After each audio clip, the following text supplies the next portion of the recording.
সত্য কথা বলতে গেলে কি 10 লাখ ফ্ল্যাট আমাদের জন্য এক বছরে বিক্রি করা হচ্ছে ওয়ান টু ব্যাপার। কারণটা কি?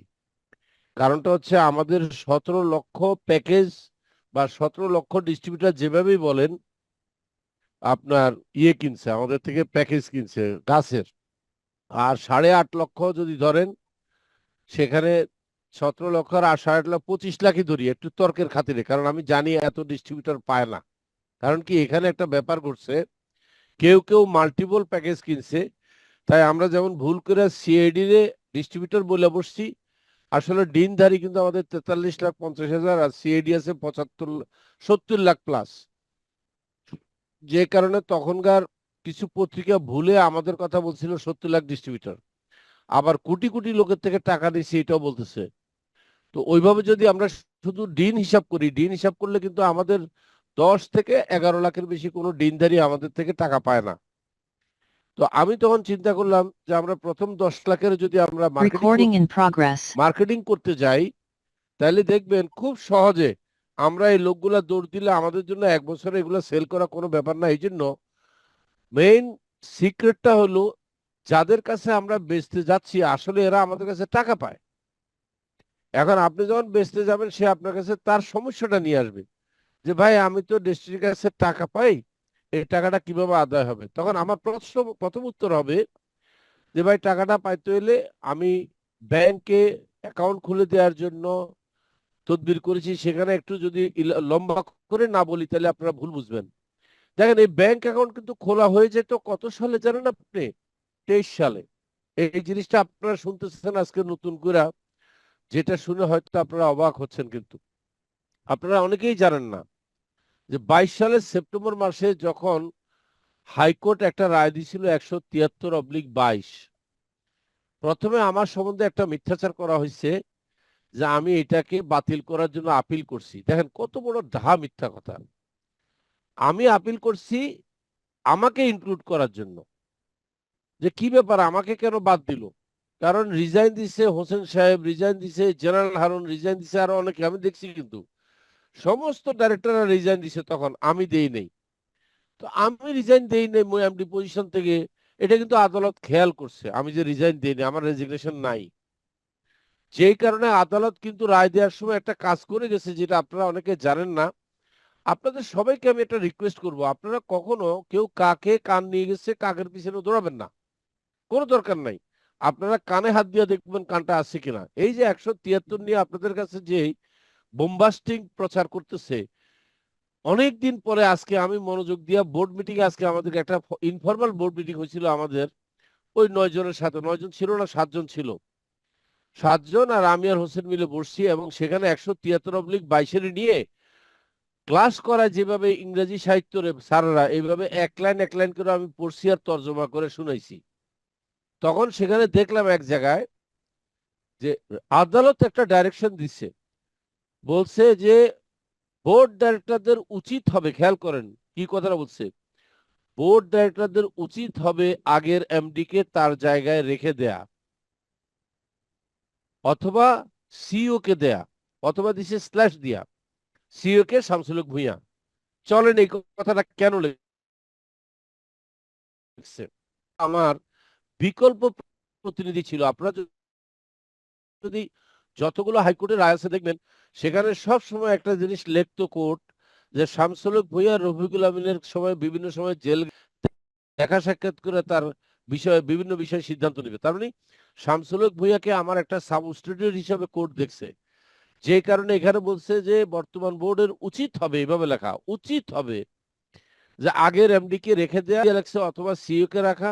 এরপরে লেখছে অথবা যদি তারা পছন্দ না করে, মনে না করে, তাহলে তারা কি করবে, তারা নতুন এমডি নিয়োগ দিতে পারে।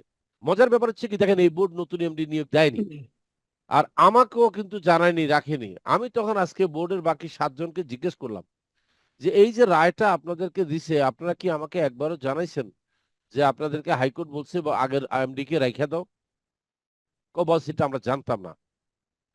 না জানলে এখন আপনাদের সিদ্ধান্ত কি? বলে যেহেতু রায়ের মধ্যে এখনো কথাটা বর্তমান, চলেন আমরা বোর্ড মিটিং করে আপনাকে এমডি হিসাবে রাখতে চাই, এটা আমরা কোর্টে জানাই দিই।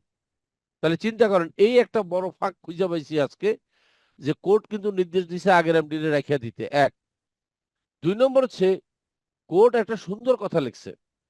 কোর্ট লিখছে কোন একটা প্রতিষ্ঠানের কোন দুই একজন কর্মচারী কর্মকর্তা অপরাধ করতেই পারে, অপরাধ করলে তারা জেলও যেতে পারে, অথবা তারা মারা যেতে পারে, অথবা তারা অসুস্থ হয়ে যেতে পারে, অথবা তারা অকর্ম হয়ে যেতে পারে, অথবা তারা মস্তিষ্ক পাগল হয়ে যেতে পারে, অথবা তারা বিদেশে চলে যেতে পারে। এর অর্থ এই না যে কোম্পানি বন্ধ থাকবে, কোম্পানি চলতে হবে। খেয়াল করে কি ডাইরেকশন দিচ্ছে, কোম্পানি চলতে হবে। আর এই জন্য আমরা একটা বোর্ড করে দিচ্ছি, যেহেতু এই বোর্ডে ইন্টেলেকচুয়াল লোক বা ওরকম অনেস্ট, খেয়াল করেন দুইটা শব্দ ব্যবহার করছে, অনেস্ট নাই, তারা ধরে নিচ্ছে কোর্ট, এবং ইন্টেলেকচুয়াল লোক নাই, মেধাবী লোক নাই। তাই এই যে বাইরের থেকে যে কয়েকজন পাঁচজনে দিছে, এদেরকে দিছে কিন্তু সৎ এবং মেধাবী এবং ইন্টেলেকচুয়াল হিসেবে এদেরকে ঢুকাইছে। কারণ ধরে নিছে আমাদের বোর্ডে যারা মারামারি করতেছে অন্ধর মতো, ওই যে কয় না অন্ধরা সাত বাইলে মারামারি করে সবগুলো মরে, কোর্ট আন্ডারএস্টিমেট করছে বর্তমানে এই যে ডাইরেক্টরদেরকে, যে এরা চালাতে পারবে।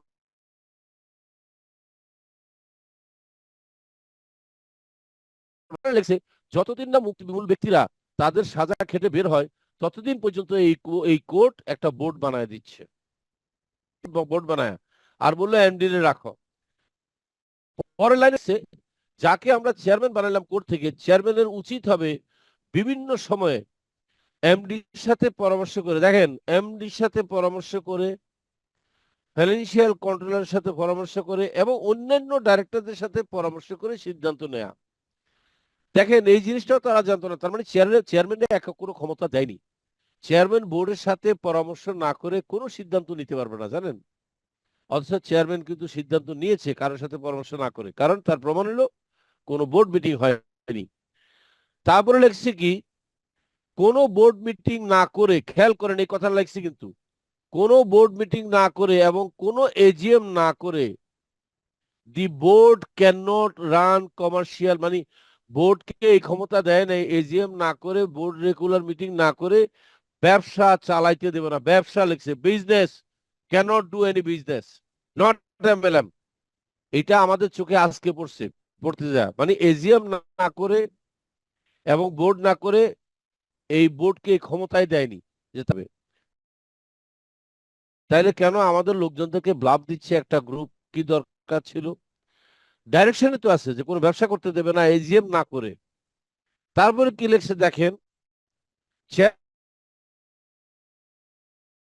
চেয়ারম্যান হেড অফিসের মধ্যে, খেয়াল করেন, হেড অফিসের মধ্যে সে সুইটেবল মনে করে, যেখানে তার বসার জায়গাটা সুইটেবল সে সেখানে বলবে। তো এখন চেয়ারম্যান কই? চেয়ারম্যান তো হেড অফিসের নাই, চেয়ারম্যান তো দেশ ছেড়ে পালাই গেছে। আচ্ছা, আমরা যে কয়েকদিন আগে একটা পিটিশন করাইলাম 9 জনরে দিয়ে, সেই পিটিশনটা কি ছিল? সেই পিটিশনটা তো কোম্পানি বন্ধ করার পিটিশন ছিল না, সেই পিটিশন ছিল আমাদের চেয়ারম্যান নাই, বোর্ডের ক্ষমতা দেয়া হোক, আমরা নতুন চেয়ারম্যান বোর্ড থেকে নির্ধারিত করব। অথচ দেখা গেছে এটাকে যা বাধা দেওয়া হলো, এইটাকে বাধা দিয়ে বলা হলো কি, ঘাতক আহম্মকেরা আর্টিকেল মেমোরেন্ডাম এবং অ্যাসোসিয়েশনে কিন্তু আছে। এখন তার বাইরে যে ডাইরেক্টর দিতে পারবে না, এরা বুঝেও নাই, এটা একটা সমস্যা। দ্বিতীয় হচ্ছে কোয়ালিফাইং শেয়ার থাকতে হবে, কারণ কোয়ালিফাইং শেয়ারটা যদি না হয় তাহলে এরা ডাইরেক্টর হতে পারবে না, কারণ এখানে অনেকেরই কোয়ালিফাইং শেয়ার নাই। তো এই জিনিসগুলো চোখে পড়ছে আজকে আমার, আজকে ভালো হয়েছে আমি জিনিসটা নজর দিয়ে দেখছি। পরে আমি বোর্ডে যারা ডাইরেক্টর ছিল তাদেরকে জিজ্ঞেস করলাম, আপনারা এই কাজগুলো কেন করলেন না? কেন এতদিন ধরে আমাদের এই লোকগুলারে 22 সাল থেকে আজকে দেখেন 3টা বছর সাফার করাইছে এই লোকগুলার এই বোর্ড। তখন চুপ করেছে, আমার কোনো কথার উত্তর দিতে পারেনি এরা। কয় বস যা হয়েছে, এখন আপনারা দুজন বাইরেছেন, চলেন আপনারা বলেন কিভাবে আমরা এখন করতে পারি। আমি বলছি, কিভাবে করবেন মানে? অবশ্যই আগামী 1 সপ্তাহ 10 দিনের মধ্যে ম্যান্ডেটরি বোর্ড মিটিং করবেন, ম্যান্ডেটরি। আপনারা তো বোর্ড মিটিং করেন না অনেকদিন। হ্যাঁ, কেন করেন না? আমাদের চেয়ারম্যান পালাই গেছে। তো ঠিক আছে, আগামী 1 সপ্তাহ থেকে 10 দিনের মধ্যে আপনারা বাধ্যতামূলক বোর্ড মিটিং করতে হবে। সেখানে আমি আর হোসেনকে দাওয়াত দিবেন, আমরা থাকবো। আমি দেখতে চাই যে বোর্ডে কেন সিদ্ধান্ত হয় না ব্যবসা শুরু করার জন্য। আমি ব্যবসা শুরু করার জন্য আপনাদেরকে ফোর্স করতেছি, আপনারা সিদ্ধান্ত নেবেন, বোর্ড ব্যবসা শুরু করবেন। যেহেতু আপনাদেরকে আদালতের রায় আটকায় দিছে, এজিএম ছাড়া ব্যবসা করতে পারবেন না, অবশ্যই আপনারা এজিএম করে ফেলবেন দ্রুত। এজিএম না করে আপনারা ব্যবসা করতে আমরা একটু দেবেন না বোর্ড। হ্যাঁ বলেন। জি স্যার, আপনার কথা শুনতে পাচ্ছিলাম না কিছুক্ষণ, 1 মিনিট কেন? শোনা যায়নি। কেন? মনে হয় না নেটওয়ার্কের না মধ্যে না ডিস্টার্ব হচ্ছে। না না, শোনা গেছে শোনা গেছে শোনা গেছে। ওকে ওকে ওকে ওকে। হ্যাঁ, বোর্ড সিদ্ধান্ত নিতে হবে। আমি তাদেরকে ফোর্স করছি, আজকে তারা রাজি হয়েছে, খেয়াল করেন। আজকে চেয়ারম্যান সাহেব সহ আমরা বললাম, আমি আর চেয়ারম্যান সাহেব আমরা ইনভাইটেড গেস্ট থাকবো, বোর্ড মিটিং করবেন, আমরা চুপচাপ শুনবো আপনারা কি বলেন। অনেক সহ্য করছি আমরা, আর দেরি করা যাবে না। আগামী 20 তারিখের মধ্যে বোর্ড মিটিং চাই আমি, কোনো কথা নাই। কারণ সাধারণত বোর্ড মিটিং করতে গেলে 1 সপ্তাহ 10 দিন সময় দিতে হয়, এটা নিয়ম কোম্পানি আইনে। চাইলে আজকে কয়া কালকে বোর্ড মিটিং করা যায় না, এটা মানে নট প্রপার। এবং আমি বলছি যতজন ডাইরেক্টর আছে ইনক্লুডিং প্রশান্ত বড়ুয়া, প্রত্যেকের রেজিস্টার্ড অফিসে, মানে ঠিকানা রেজিস্টার্ড বাড়ির ঠিকানায় চিঠি পাঠাবেন, মেল করা, কুরিয়ার করা। কাউকে ইমেল করবেন না, কাউকে এসএমএস দিবেন না, এটা কোম্পানি আইনে নাই। কোম্পানি আইনে লেখা আছে রেজিস্টার্ড মেল করতে হবে উইথ এডি অ্যাকনলেজমেন্ট ডকুমেন্ট, তাই না? এটা করতে বলে দিয়ে আসছি। আজকে থেকে তারা মুভ করলো বিসমিল্লাহ করে। এটা হচ্ছে আপনাদের একটা ভালো খবর যে এই বোর্ড এখন সচেতন হয়েছে। এরপর আসেন, আপনি যে বলছেন 3 বছর আর 5 বছরের মধ্যে আসি। দেখেন, আমরা যখন এই ব্যবসাটা করতে গেছি, আমরা 3 বছরের মধ্যে দিতে পারবো, এটা প্রথম আমাদের একটা ধারণা ছিল যে হ্যাঁ আমরা 3 বছরের মধ্যে দিতে পারবো। পরে আমি আর আমাদের এমডি বৈশা বসলাম যে বস আপনি তো ইয়ে করেন নাই, দৈবাত কিছু ঘটনা ঘটতে পারে, এটাকে বিবেচনা করেন নাই। আমি বললাম যেমন, আল্লাহ না করুক যদি ফেব্রুয়ারিতে নির্বাচন না হয়, দেশে একটা গন্ডগোল হইতে পারে। সেই গন্ডগোলের পরে যদি 6-7 মাস 8 মাস যদি আটকা থাকে, তারপরে ধরেন দেশে একটা ভূমিকম্প হইলো, তারপরে ধরেন একটা ফ্লাড হইলো, বছরে একটা দুটা ফ্লাড হয়, আপনি কি এই বিষয়গুলোকে বিবেচনায় আনছেন? রোড ব্লক, ট্রান্সপোর্টেশন, দ্রব্যমূল্য। আমি বললাম না, এগুলো আমি বিবেচনা আনি নেই। তাইলে কই এই বিবেচনা না আনলে আপনি যে একটা লোকের বললেন 3 বছর, সে আমার বলতেছে সে কিন্তু টেকনিক্যাল ম্যান, আমরা তো 3 বছরের ফ্ল্যাট রিস্কের মধ্যে যাবো। হ্যাঁ পারবো, বলতেছে পারবো, কিন্তু যদি সবকিছু ঠিক থাকে। সবকিছু ঠিক থাকবে আপনাকে কে বলছে? যেমন সে, আমি বললাম তুমি না বললা আমাকে যে প্রত্যেকটা ফ্লোর করতে 15 দিন থেকে 1 মাস লাগে, তো হিসাব করো 12 তলা বিল্ডিং করতে কদিন লাগে? 1 বছরই তো লাগে হিসাবে, সেখানে আমরা 3 বছর। বলে না, আপনি এখানে একই কন্ট্রাক্টর দিয়ে 2-3 বার করাতে হইতে পারে, কারণ আপনি এত কন্ট্রাক্টর পাবেন না, এত করতে পারে। সে বলছে আমরা 1 লাখ হতে ঠেলে ঠেলে 3 বছরে বুঝাই দিতে পারবো, কিন্তু 10 লাখ মাথা খারাপ, এটা 5 বছর লাগবে। তা আমি বললাম যদি 10 লাখ 5 বছর লাগে ফাইন, তাহলে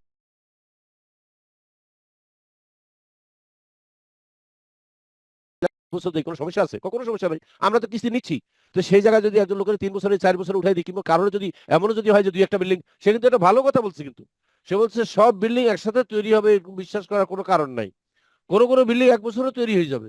তখন আমরা পজিশন দিয়ে দেবো, যান আপনারা উঠেন। কারণ আমাদের কিন্তু লস নাই আপনারা উঠলে, বরং লাভ আছে। শুনবেন কেমনে? যদি ধরেন ঘটনাচক্রে আমরা 2-1টা বিল্ডিং 1 বছর করে ফেলেছি, মনে করেন কিচ্ছু না, আমরা 1 বছরে 10টা বিল্ডিং করছি মনে করেন, হ্যাঁ 10 লাখ বাদ দিছি 10টা। সেই 10টা বিল্ডিং আমরা ফালায় রাখবো কেন? আমরা এগুলোতে আপনাদের উঠতে দিলে শুনবেন কি লাভ আছে? ওই যে সার্ভিস চার্জ যেটা 2-3 হাজার টাকা আসবে, এটা তো আপনার শুরু হয়ে যাবে তখন। এটা কিন্তু কোম্পানির একটা ইয়ে শুরু হয়ে গেল, কর্মযোগ্য শুরু হয়ে গেল, সেখানে কর্মসংস্থান শুরু হইলো। তখন আমি চিন্তা করলাম কথা তো ঠিক, আমরা যখনই বিল্ডিং রেডি যাবে তখনই দেবো। তাহলে কি করতে হবে? তখন উনি বলতে হবে ম্যাক্সিমাম 5 ইয়ার্স এর মধ্যে বুঝাই দেবো। এর অর্থ এই না যে 5 বছর আগে তৈরি হলে দেবো না, অবশ্যই দেবো। কারণ আমাদের লস নাই, আমাদের লাভ বুঝাই দিলে। বরং আমরা যদি বুঝাই দিতে পারি অল্প সময়ের মধ্যে, কাস্টমারের মধ্যে একটা হইচই লেগে যাবে, না এরা কথা এবং কাজ ঠিক আছে। তখন দেখা যাবে আমাদের পিছনে লাইন ধরবে মানুষ। আমি লাইন ধরার দরকার নাই। প্রথম কথা হচ্ছে আমি এইটা করব হয়তো, যে ইনকামের জন্য এই স্বার্থে ডিস্ট্রিবিউটরের বাইরের লোক যদি কিনতে চায় আমি দেব, কিন্তু ডিস্ট্রিবিউটরের বাইরের লোক যদি সেলস এন্ড মার্কেটিং এক্সিকিউটিভ হতে চায় আমি এটা অ্যালাউ করব না। কারণ আমার ডিস্ট্রিবিউটরদের অধিকার বেশি এখানে সেলস এন্ড মার্কেটিং এক্সিকিউটিভ। আর যেটা রানা বলে গেছে আমি শুনছি, বাইরের কোনো লোককে আমি এখানে এসএমই দিতে পারবো না, কারণ আমি তাহলে বিবেকের কাছে দায় থাকবো। আমি এসএমই বানাবো আমার নিজের লোক, যারা আমার সাথে এতদিন ধরে চলছে, যাদের প্রতি আমার দায়বদ্ধতা আছে। আপনি বলেন, আপনার যদি অফিস থাকে, ব্যবসা থাকে, আপনার সন্তানরা আপনি চাকরি দিবেন না বাইরের একজনের চাকরি দিবেন? বলেন আপনি। অবশ্যই আপনার আপনার সন্তানের জিজ্ঞাসা, এই তুই আমার অফিসে কাজ করবি নি ক, জিজ্ঞেস করবেন, সেম ব্যাপারটা। এখন আমরা যদি বলতে চাই, ওই যে একজন লিখছে 3 থেকে 5 বছর, ফাইন, কিন্তু এই কথাটা খুব হাস্যকর হবে, মানুষ হাসবে। আমি জানি না এইভাবে নিবেন কিনা। ঠিক আছে, আপনি যদি আমাদেরকে সাজেস্ট করেন, আমরা এখন থেকে বলবো যে 3 থেকে 5 বছর, অসুবিধা কি?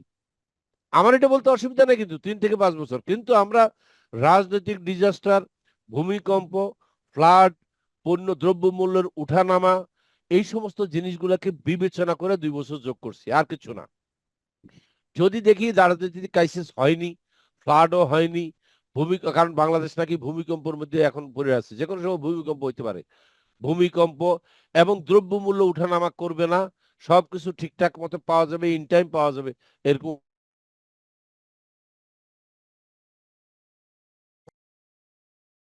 চুক্তি করলে আপনি আদালতে যে মামলা করে দেবেন আমার বিরুদ্ধে, তাই আমি 3 থেকে 5 বছরই লিখবো, সমস্যা নাই, 3 থেকে 5।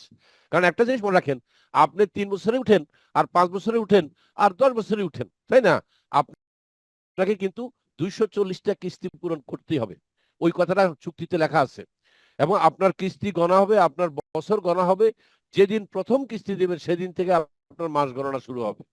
তো আমরা আনুষ্ঠানিকভাবে শুরু করতে যাচ্ছি জানুয়ারি 1 তারিখ থেকে। জানুয়ারি 1 তারিখ থেকে আপনারা কাস্টমারের কাছে এটা প্রমোট করতে পারবেন, এর আগে পারবেন না, কিন্তু এটা আমরা ইয়ে করে দিচ্ছি, রেস্ট্রিকশন করে দিচ্ছি। কিন্তু যারা এখন এসএমই হবেন তাদের সাথে যে চুক্তি, সেটা এই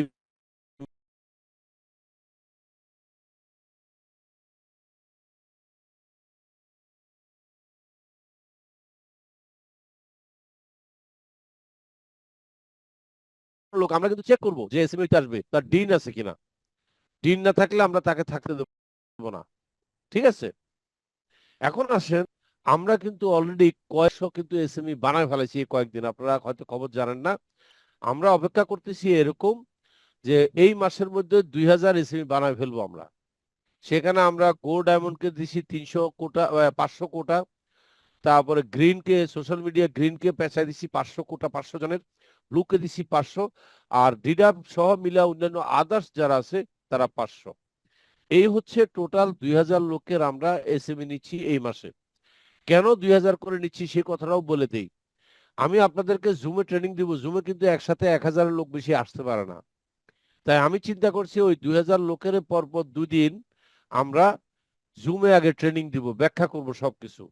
দেওয়ার পরে এরপরে হোসেন সাহেব বুদ্ধি দিছে এই 2000 লোকের নিয়ে ঢাকাতে মিরপুর ইনডোর স্টেডিয়ামে ওপেন ট্রেনিং করতে, আর কি কিভাবে বিক্রি করবেন, কিভাবে কি হবে। তা আমার কাছে আইডিয়াটা পছন্দ হয়েছে। তো আমরা দেখবো মিরপুর স্টেডিয়াম শর্ট টাইমের মধ্যে পাওয়া যায় কিনা।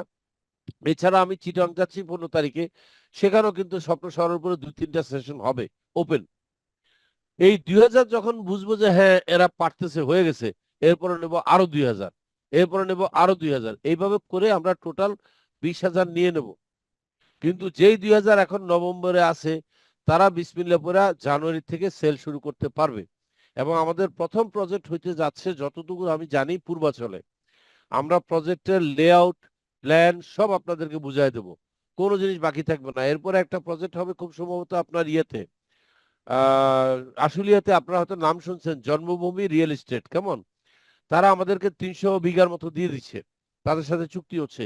আর এখানে টাইম সিটি বলে একটা আছে, তারাও দিচ্ছে। ঝিলমিল বলে একটা আছে, তারাও দিচ্ছে। আমরা কিন্তু এখন অন্যান্য রিয়েল এস্টেট কোম্পানির জমিগুলো কিন্তু চুক্তি ভিত্তিক নিয়ে নিচ্ছি, লং টার্ম চুক্তি। কিন্তু এদেরকে আমরা বোধহয় টাকা দেবো আমাদের 5 ইয়ার্সে। কিন্তু খেয়াল করেন কেন এটা করছি, কারণ আমাদের কিস্তিগুলো উঠবে কিন্তু 5 ইয়ার্সে। তাই আমরা অনেকের সাথে এমন চুক্তি করতেছি, টোটাল পেমেন্টটা দেবো 5 বছরে। জমির দাম খেয়াল করেন, ইভেন আমরা আমিন বাজারও নিচ্ছি 900 বিঘা। তো এই টোটাল পেমেন্টটা দেবো কিন্তু আমরা 5 ইয়ার্সে, ধীরে ধীরে ধীরে ছোট ছোট কিস্তি করে নিচ্ছি। মানে জমি আলাদেরকে বলতেছি আপনারা 30 বিঘা দিবেন, 20 কোটি টাকা দিয়ে দেবো, জায়গা ছেড়ে দিবেন, সাইনবোর্ড লাগাবো, 10টা বিল্ডিং করব, আবার 30 বিঘা নেবো, এইভাবে কাজ করবো পর্যায়ক্রমে। ধরেন এই 30 বিঘার বিল্ডিং গুলো একতলা 2 তলা উঠলো, ততক্ষণে আরো 30 বিঘা ধরে আনালাম, আরো 30 বিঘা ধরে আনালাম। তখন দেখা যাবে কি ধারাবাহিক ভাবে বিল্ডিং গুলো শেষ হচ্ছে। ধরেন একটা শেষ হয়ে গেছে 1 বছর 1.5 বছরে, এরপর আরেকটা 2 বছরে, আরেকটা 2.5 বছরে, আরেকটা 3 বছরে, এইভাবে চলতে থাকবে। কিন্তু ওই যে ইয়ের মতো, গার্মেন্টস এর যে লাইন আছে, লাইনে দেখবেন লাইন যখন সকালে শুরু হয় কোনো একটা ফিনিশ হয়ে যায়, লাইনের মতো আমরা এইভাবে করতে যাচ্ছি। তো এখন আমাদের এই প্ল্যানটা কেন দেখেন, আমরা ডেস্টিনি ব্যবসা নিয়ে একটু কথা বলি। এটা কেন করতে গেলাম, এই স্বপ্ন শহরের আইডিয়াটা কেন মাথায় আসলো, আমি খেয়াল করে দেখলাম যে আমরা যেন সতীনের ঘরের ছেলে হয়ে গেছি। আওয়ামী লীগের আমলে আমরা বঞ্চিত হয়েছি, আমাদেরকে ব্যবসাটা করতে দিল না। এই সরকার আমলে আমি জানি না কেন আমাদের লাইসেন্স দিচ্ছে না বা কি, আমাদেরও কিছু সমস্যা আছে, আমাদের লোক নির্বাচিত সরকার না আসার আগে সত্য কথা, তখন আমি চিন্তা করছি ঠিক আছে পার্লামেন্টে আমরা আমাদের লোক পাঠাবো, আমার লোক, আমার আম জনগণ পার্টির লোক, একটা সংসদ সদস্য যদি পাঠাতে পারি, একটা ওয়ান পিস, তারে বলবো তুই চিল্লা গলা ফাটাবি সংসদে যে কি অপরাধ করছে ডেস্টিনি, আমাদের ব্যবসা বন্ধ করে দিয়ে আমাদের এতগুলা লোকের ইয়ে করা হয়েছে, বেকার করা হয়েছে, এবং সে দাবি করবে যে অন্যায় থাকলে অন্যায় দেখায় বন্ধ করে দেন, অন্যায় না থাকলে তাদেরকে কাজ করতে দেন। এই ছিল আমার উদ্দেশ্য, যে আমি রাজনৈতিকভাবে এটার আপনার প্রতিকার করব। কারণ আপনি জানেন না, রাজনৈতিকভাবে প্রতিকার না করলে আপনি পারবেন না। ইলন মাস্ক, আপনি কি জানেন এই ইয়ে কি কি কারণে রাজনীতিতে আসছে? ট্রাম্প, ডোনাল্ড ট্রাম্প, ডোনাল্ড ট্রাম্পের ব্যবসা বন্ধ করে দেওয়া হয়েছে। তার ব্যবসা ছিল রিয়েল এস্টেট, এবং এটা বন্ধ করছে কিন্তু আপনার হিলারি ক্লিনটন, ডেমোক্রেট। নাইলে ডোনাল্ড ট্রাম্প ছিল আগে ডেমোক্রেটের একজন ডোনার, সে চাঁদা দিত ডেমোক্রেটের চাঁদা। যখন হিলারি ক্লিনটনের সাথে তার লেগে গেল, তার ব্যবসার 12টা বাজায় দিল, তার বিভিন্ন রকমের সমস্যা তৈরি করলো, তখন ডোনাল্ড ট্রাম্প বুঝছে যে আমি এই নদীতে বাস করতে হলে আমার কিন্তু জার্সি পড়তে হবে, জার্সি না পড়লে কাজ হবে না। এই যে সে রিপাবলিকান দলে যায় জয়েন করলো। একই ঘটনা করলো কিন্তু আপনার ইলন মাস্ক। আপনি দেখেন, আপনারা একটা জিনিস মনে রাখবেন, রাজনীতির মাঠ হচ্ছে সত্যিকারের ন্যায় বিচার পাওয়ার জায়গা। যেখানে ন্যায় বিচার পাইতে হলে আপনাকে দেখেন মানুষ কি করে, রাজনৈতিক ভাবে অনশন করে। এই যে আপনার অনশন করে, এটা কি? এটা রাজনৈতিক অ্যাক্টিভিটি। কিন্তু মানুষ যে মানববন্ধন করে, এটা কি? এটা রাজনৈতিক অ্যাক্টিভিটি। মানুষ যে মিছিল করে, মিটিং করে, এটা কি? এগুলো হচ্ছে রাজনৈতিক অ্যাক্টিভিটি। কারণ কি শুনবেন, আপনি কোনোদিন শুনছেন কোন রাজনৈতিক দল যখন মানববন্ধন করে তারে পুলিশে পিটায়? দেখছেন কখনো? এটা সত্য করে বলতো, রানা বলেন তো, আপনারা কখনো দেখছেন যে রাজনৈতিক দল যখন মানববন্ধন করে তারা পুলিশে পিটাইতেছে? হয়নি। কিন্তু যখন কোনো ব্যবসা প্রতিষ্ঠান করে, কোনো শ্রমিক সংগঠন করে, তখন এদেরকে পিটায়। কারণ কি? এদের রাজনৈতিক পরিচয় নাই। পুলিশ কিন্তু যাদের রাজনৈতিক পরিচয় আছে এগুলো সালাম দিয়ে কয় স্যার, আর একজন সাধারণ মানুষের কয় শালা। এই হচ্ছে পুলিশের অ্যাটিটিউড। কারণ আপনার বুঝতে হবে যে এখন জি দেশের অবস্থাই হচ্ছে এরকম, আমাদের কালচারটাই এমন হয়ে গেছে যে স্যার, রাজনৈতিক। হ্যাঁ। স্যার আমাদের তো আজকে প্রশ্নোত্তর পর্ব, আমাদের এক প্রশ্নতে তো আধা ঘন্টা চলে গেছে। না, আর অনেক আসতেছি। প্রশ্ন আছে। জি স্যার। আমি বলবো, আমি একবারে সবকিছু ক্লিয়ার করে দিচ্ছি এদেরকে একবারে। দেখবেন জি এখানে অন্তত 100 প্রশ্ন আর আসবে না আমার কথা শুনলে। সবাই বলতে হয়তো কেউ বলবে রাম জনগণ কেন করছি, ওইটা কেন করছি, এটা কেন করছি, 3 বছর 5 বছর। আমি একবার সবকিছু উত্তর দিয়ে যাচ্ছি। আপনি আমাকে বারবার প্রশ্ন করার চাইতে একবার আমি এসে দিয়ে যাচ্ছি, অসুবিধা কি? দেখবেন কোশ্চেনই কমে গেছে, আর কোশ্চেন থাকবে না। এই যে তাদের কাছে একটা প্রশ্ন, আমি কেন রাজনৈতিক দল করলাম? আমি তো বললাম এই ডিসেম্বরের মধ্যে টের পাবেন যে রাজনৈতিক দল কেন করছি। আর বেশি দিন অপেক্ষা করতে হবে না। এই ডিসেম্বর মাসে আপনারা যারা আমার ভুল বুঝছেন সবাই আমার সরি বলবেন, যে হ্যাঁ আপনার রাজনৈতিক সিদ্ধান্ত সঠিক ছিল, রাজনীতি করছি আপনাদেরকে রক্ষা করার জন্য, আপনাদের স্বার্থ। কারণ আপনারা বাংলাদেশের নাগরিক, আপনাদেরকে তৃতীয় শ্রেণীর নাগরিক মনে করা হচ্ছে। ডেস্টিনি মানে হচ্ছে আপনার কি, হরিজন, তৃতীয় শ্রেণীর নাগরিক মনে করা হচ্ছে আপনাদেরকে। আপনাদেরকে কোনো ফার্স্ট ক্লাস নাগরিক মনেই করা হচ্ছে না। অপরাধ হচ্ছে একটা, আপনারা রাজনীতি করেন না। বাহ! ওই দুই ছেলে মিলে বুঝছেন ইয়ে করছিল, চাকরির জন্য দরখাস্ত করছিল। তো যখন চাকরির জন্য দরখাস্ত করছে, একজন ইন্টারমিডিয়েট পাস, আরেকজন ডিগ্রি ফেল। খেয়াল করেন, তার মানে কি দুইজনের যোগ্যতা কি? ইন্টার পাস, তাই না? এখন সে যখন ইন্টারভিউ দিতে গেছে দোনোজন, বস করছে কি, যেটা ডিগ্রি ফেল করছে এটারে চাকরি দিছে। কেন বলেন তো? বসের চিন্তা হইলো ও ইন্টার পাস ঠিকই আছে, এও ইন্টার পাস ঠিক আছে, কিন্তু এর একটু যোগ্যতা বেশি, কারণ সে ডিগ্রি পরীক্ষা দিয়ে ফেল করছে। খেয়াল করেন, তাই তার যোগ্যতা বড় হয়ে গেছে। তো যেটা শুধু ইন্টার পাস করছে, চাকরি পায় নাই, সে বসের কাছে আসছে, কয় স্যার এটা কোনো কথা হইলো? আপনি ওনাকে ডিগ্রি ফেল করার জন্য চাকরিটা দিলেন, কেন আমি চেষ্টা করলে কি ডিগ্রি ফেল করতে পারতাম না? আমার প্রশ্ন সেটাই ছিল। আজকে আপনি রাজনৈতিক নেতা করে ব্যাংক খুলে দিতে আছেন, লুট করতেছে। আমি তো লুট করতাম না। আপনি আজকে রাজনৈতিক নেতার ব্যবসা আপনি, এই যে আপনি খেয়াল করেন তো, সালমান এফ রহমান জেলে না? তার বেক্সিমকো বন্ধ করছে। বলেন, নাসা গ্রুপের এই যে মজুমদার, কি মজুমদার জানি, সে জেলে না? তার ব্যবসা বন্ধ করছে। এক্সিম ব্যাংক কি বন্ধ? বলেন তো, এক্সিম ব্যাংকের চেয়ারম্যান যখন ভিতরে আছে, আপনি এটাই বলেন না আনিসুল হকের যে আপনার সে যে জেলে আছে তার ব্যবসা বন্ধ আছে নাকি? কেন নাই জানেন? কারণ ওনারা সো কল্ড পলিটিশিয়ান। আরো শুনেন, আগের সরকারের আমলে যখন বিএনপি নেতারা ভিতরে ছিল, কয়জন বিএনপি নেতার ব্যবসা বন্ধ ছিল বলেন? কয়জনের? ইসলামী ব্যাংক বন্ধ করে দিয়েছিল, কাইরে নিচ্ছে, চালাইছে। হয়েছে, আমাদের ক্ষেত্রে সকল ব্যবসা বন্ধ করে দেওয়া হয়েছে মামলা না করে। এই জন্য এই জিনিসগুলো চিৎকার দিয়ে বলার সময় আমার চলে আসছে। দলের নিবন্ধনটা খালি হইতে দেন, যখন ভোটের ক্যাম্পেইনে নামবো আগে তো আমি তোপ মারবো যে কি অপরাধ ছিল ডেস্টিনি ডিস্ট্রিবিউটরদের, তাদেরকে 12টা বছর বেকার রাখা হয়েছে, অপরাধের ইয়া দেন, হিসাব দেন। আমি তো রাজনীতি শুরু করবো এখান থেকে, আপনাদের পক্ষে গাবো, এবং আমি বলবো আমাদের এই ডিস্ট্রিবিউটরকে এই 12 বছরের বেকার জীবনের আপনার ভর্তুকি দিতে হবে, জরিমানা দিতে হবে, তারপরে আপনারা আমাদের কাছে ভোটের জন্য আসবেন। এর আগে আমার সমর্থিত কোনো লোক, একজন লোকেরা ভোট দিবে না, কোনো ভোট বাইরে যাবে না। ডেস্টিনির লোকেরা ডেস্টিনির নমিনেটেড লোকদেরকে ভোট দেবে। পারলে আসেন, খেলেন, বলে দেবো আমি একদম স্পষ্ট ভাষায়। এখন আর আমি কারো কাছে ভয় পাই না তো, কারণ আমার একটা ভয় ছিল আমি কোয়ালিফাই করবো কিনা। আমার এত ভালো লাগছে, আপনারা শুনলে খুশি হবেন, 143টা দলের মধ্যে বরাবর সব সময় আমরা কইছিলাম জানেন 1 নম্বরে। আপনাদেরকে আজকে একটা কথা বলি, আপনি কি জানেন ইলেকশন কমিশনে বড় বড় কর্মকর্তা যারা 5জন কমিশন, জানেন তো 5জন কমিশন আছে, সচিব আছে। আপনি কি জানেন তারেক যখন করছে, তারেক যখন অনশন করছে আর বলছে আমি 2 কোটি টাকা দিয়ে নিছি, এরা দ্রুত বসছে, এরা মিটিং এ বসছে, ডেস্টিনির গঠনতন্ত্র নিয়ে আসো, মানে বলতেছে আম জনগণের গঠনতন্ত্র নিয়ে আসো, আমরা একটু দেখি তাদেরকে কোন রকম বাদ দেয়া যায় কিনা। আমাদেরকে বাদ দেওয়ার জন্য মিটিং হয়েছে, খেয়াল করেন, কিন্তু দেওয়ার জন্য না, আমাদেরকে বাদ দেওয়ার জন্য মিটিং তৈরি করা হয়েছে। কেমন? সেই মিটিং এ 1 মিনিট একটু লাইনে থাকেন, সেটাই বলতেছি। হ্যাঁ, যে সেদিন আমি বলেছি টক শোতে, কয়েকদিন আগে টক শো হয়েছে, আপনারা দেখছেন, যে ডেস্টিনিতে আজকে ডেস্টিনি অ্যাকাউন্ট খুলে দেবে, কালকে থেকে টাকা ফেরত দেওয়া শুরু করব। রাষ্ট্র আমাদের টাকা ফেরত দেওয়ার জন্য অ্যাকাউন্ট খুলে দিচ্ছে না, আমাদের কোনো দোষ নাই। এবং আমি বলছি আমি রফিকুল আমিন নাও থাকলে চেয়ারে, যারা চেয়ার আছে তারা টাকা দিতে পারবে। এবং এটাও বলছি আমি যে আমরা কোনো দুর্নীতি করি নাই। এবং এগুলা দেখছে ইলেকশন কমিশনের সব কর্মকর্তা, এই টক শো দেখছে, দেখে বলছে উনি তো উত্তর দিয়ে দিছে, উনি তো উত্তর দিয়ে দিছে, এখন উত্তরে জবাব দাও। তারেক বলতেছে আমি 2 কোটি টাকা দিছি, মিথ্যা কথা, তার কাছে নাকি ভিডিও আছে, সে কেন ভিডিও দেখাচ্ছে না? যাই হোক, এখন আল্লাহ আল্লাহ করেন, কালকের দিনটা আমরা ইনশাল্লাহ ফেস করব, দেখি ওনারা কি বলে। আমি আশাবাদী, এখনো 90% আশাবাদী আমাদের এটা হয়ে যাচ্ছে, এবং আপনারা সবাই খুশি হবেন।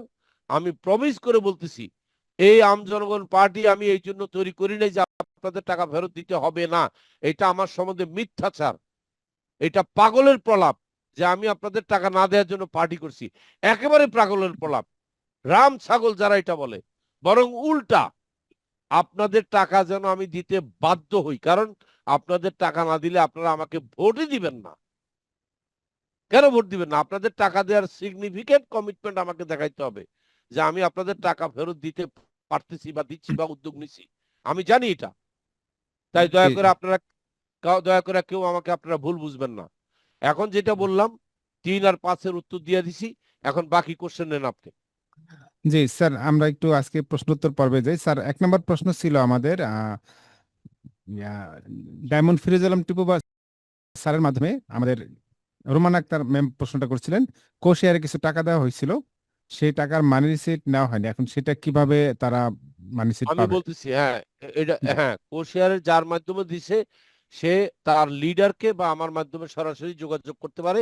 সে যখন ডকুমেন্ট নিয়ে আসবে, কোশিয়ারটা নিচে তো সে শুধু মুখে দেয়নি, জি তাকে একটা স্লিপ দেওয়া হয়েছে, ওই স্লিপটা নিয়ে আসলে মানি রিসিট দিয়ে দেওয়া হবে। আর যদি যিনি টাকা রিসিভ করেছেন তিনি যদি ওই লোকের যদি কোনো স্লিপ না দিয়ে থাকেন, তাইলে এই প্রার্থীকে বলেন আমার কাছে লিখিত অভিযোগ দিতে যে আমি ওনার হাতে হাতে টাকা দিছি, আমার স্লিপ দেয়নি, আমি সেই লোকের ডাক দিয়া জানতে চাইবো টাকা উনি নিছে কিনা, এরপর আমি স্লিপ দিয়ে দেবো, মানি রিসিট দিয়ে দেবো। জি ধন্যবাদ স্যার। তাহলে স্যার আমরা এখানে একটা প্রসেস করতে পারি, যারা অভিযোগ করবে অভিযোগটা কিভাবে করবে একটা প্রসেস মেনটেন করে দিলে বাকি যারা এই ধরনের ইস্যুতে আছে তারা সেই জায়গাতে অভিযোগটা সাবমিট করলো। হ্যাঁ, ঠিক আছে। জি ধন্যবাদ স্যার। স্যার, আরেকটা ছিল স্বপ্ন শহর কি, সেখানে আছে যেন আছে সাথে সাথে মানি আছে দেওয়া হয় এই আছে ব্যবস্থা করার জন্য বলছিল। আমি বলি না, সাথে সাথে না, আমরা যে সিস্টেম করেছি, আমরা অত্যন্ত শক্তিশালী একটা ইআরপি নিছি। জি সেই ইআরপিতে এজেন্ট যেখানে বসে থাকবে, অনলাইনে টাকা নিয়ে গেটওয়ের মাধ্যমে টাকা জমা দিয়া, সেই গেটওয়ের মাধ্যমেই তাকে আবার মানি রিসিট অনলাইনে ইস্যু করে সে প্রিন্ট করে নিতে পারবে। শুধু এখানেই শেষ না, মানি রিসিট নেয়ার পরে তাকে একটা ইউজার আইডি লগ ইন দেওয়া হবে, সে তার প্রোফাইলে ঢুকে দেখবে যে তার পেমেন্ট জমা হয়ে গেছে জি ব্যাংকের স্টেটমেন্ট দেখার জি স্যার, স্যার ধন্যবাদ। আমরা অবশ্যই এটা বুঝতে পারলাম যে আমাদের যে ইআরপি সিস্টেম থাকবে সেখানে যার যার প্রোফাইলে ড্যাশবোর্ডেই এই সব রেকর্ড থাকবে, সেখান সে থেকে দেখতে মানি পাবে। দেখতে হ্যাঁ, পারবে। জি জি হ্যাঁ, সে দেখতে পাবে। জি ধন্যবাদ স্যার।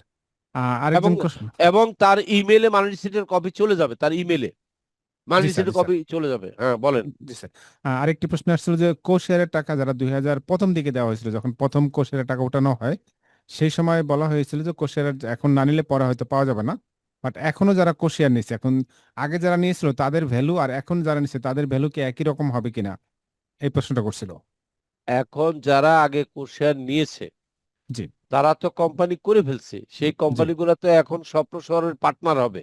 জি এখন যারা নতুন কোর্সেয়ার নিচ্ছে আমার জানা নেই কিভাবে নিচ্ছে, কারণ আমি যতদূর জানি আগে যারা কোর্সেয়ার দিছে তারা শুধু শেয়ারটাকে বৃদ্ধি করতেছে। কিন্তু আচ্ছা আচ্ছা নতুন কোর শেয়ার হোল্ডাররা কিভাবে নিচ্ছে আমি বলি, তারা এক্সিস্টিং কোম্পানিতে শেয়ার কিনতেছে।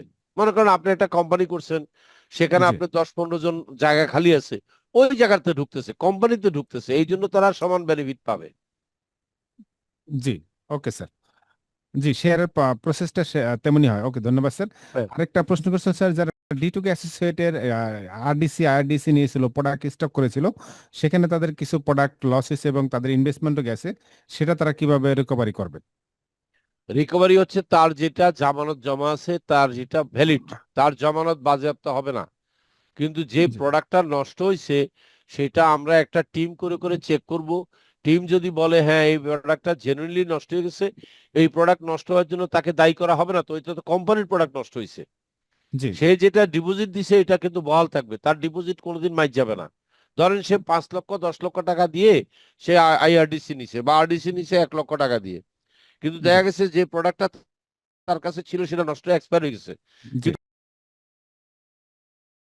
কিন্তু তার ওই 1 লক্ষ টাকা সে ডেস্টিনি কেনা আছে, জি ওটা স্যার। নড়চড় হবে না।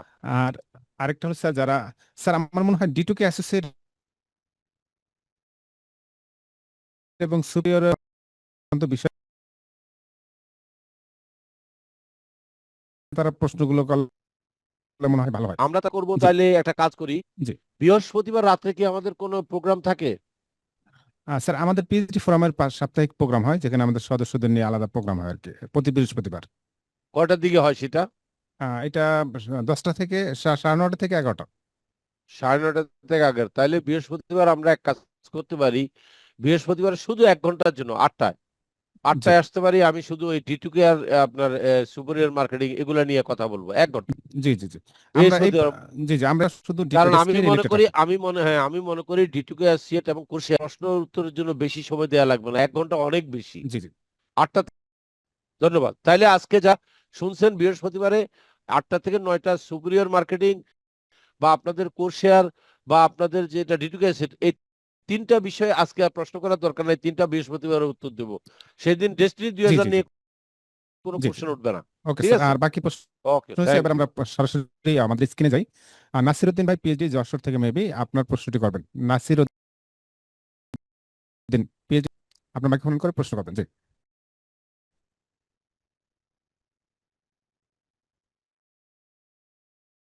অসংখ্য ধন্যবাদ আমাদের সাথে ওয়ালাইকুম থাকার সালাম। জন্য, আর রানা ভাইকে অসংখ্য ধন্যবাদ করে দেওয়ার জন্য। আমি পিওজি নাসিরউদ্দিন যশোর থেকে বলছি, স্যার হয়তো আমাকে চিনে। আমি 2012 সাল থেকে 2025 সাল পর্যন্ত বিভিন্ন ভাবে কর্পোরেশন করেছি অর্থ দিয়ে। যেমন দৈনিক ডেস্টিনিতে অনেক টাকা দিয়েছি, কোশিয়ারে আমার মাধ্যমে অনেক টাকা গিয়েছে, 100+ প্রজেক্টে অনেক টাকা গিয়েছে, সুপারিও অনেক আপনার টাকা সাথে গিয়েছে। আপনি খেয়াল করেন না, একটু আগে কিন্তু কথা উঠছে কোর শেয়ার এগুলা নিয়ে স্যার আমার বৃহস্পতি, আজকে শুধু ডেস্টিনি 2000 নিয়ে বলতেছে, স্যার কারণ আমি 47 জন আছে কিন্তু আজকে। স্যার আমি 30 সেকেন্ড আমি আলোচনা শেষ করে দিচ্ছি স্যার। জি জি তো যারা বলুন। বিভিন্ন ইয়েতে টাকাটা বিনিয়োগ করেছে, অনেকে এই রিলেটেড বিনিয়োগের টাকাটা তারা রিটার্ন চাচ্ছে, তো সেক্ষেত্রে আমরা কিভাবে তাদেরকে রিটার্নটা দিতে পারি? যদি তারা রিটার্ন চায়, রিটার্ন দেওয়া যাবে, ডকুমেন্ট আমার কাছে জমা দিবেন, আর কিছু না। ডকুমেন্ট যখন আমার কাছে দিবেন, আমি 1 মাসের ব্যবধানে একটা ডেট দিয়ে দেবো যে 1 মাস পরে বা 2 মাস পরে টাকা রিটার্ন দিয়ে দেবো, কারণ একটা মাস মিনিমাম আমাকে টাইম দিতে হবে। ঠিক ওকে, ধন্যবাদ নাসিরউদ্দিন ভাই। আর আমরা D2K অ্যাসোসিয়েট সংক্রান্ত বা অন্যান্য সংক্রান্ত প্রশ্নগুলো বৃহস্পতিবার আলাদা অনুষ্ঠান হবে, সেখানে করব। আজকে আমরা ডেস্টিনি রিলেটেড প্রশ্নগুলো করি, তাহলে আমাদের অনুষ্ঠানটা সুন্দর মতো চলবে ইনশাল্লাহ। বেলাল ভাই, আপনার মাইক্রোফোনটা অন করে বলবেন। বেলাল ভাই।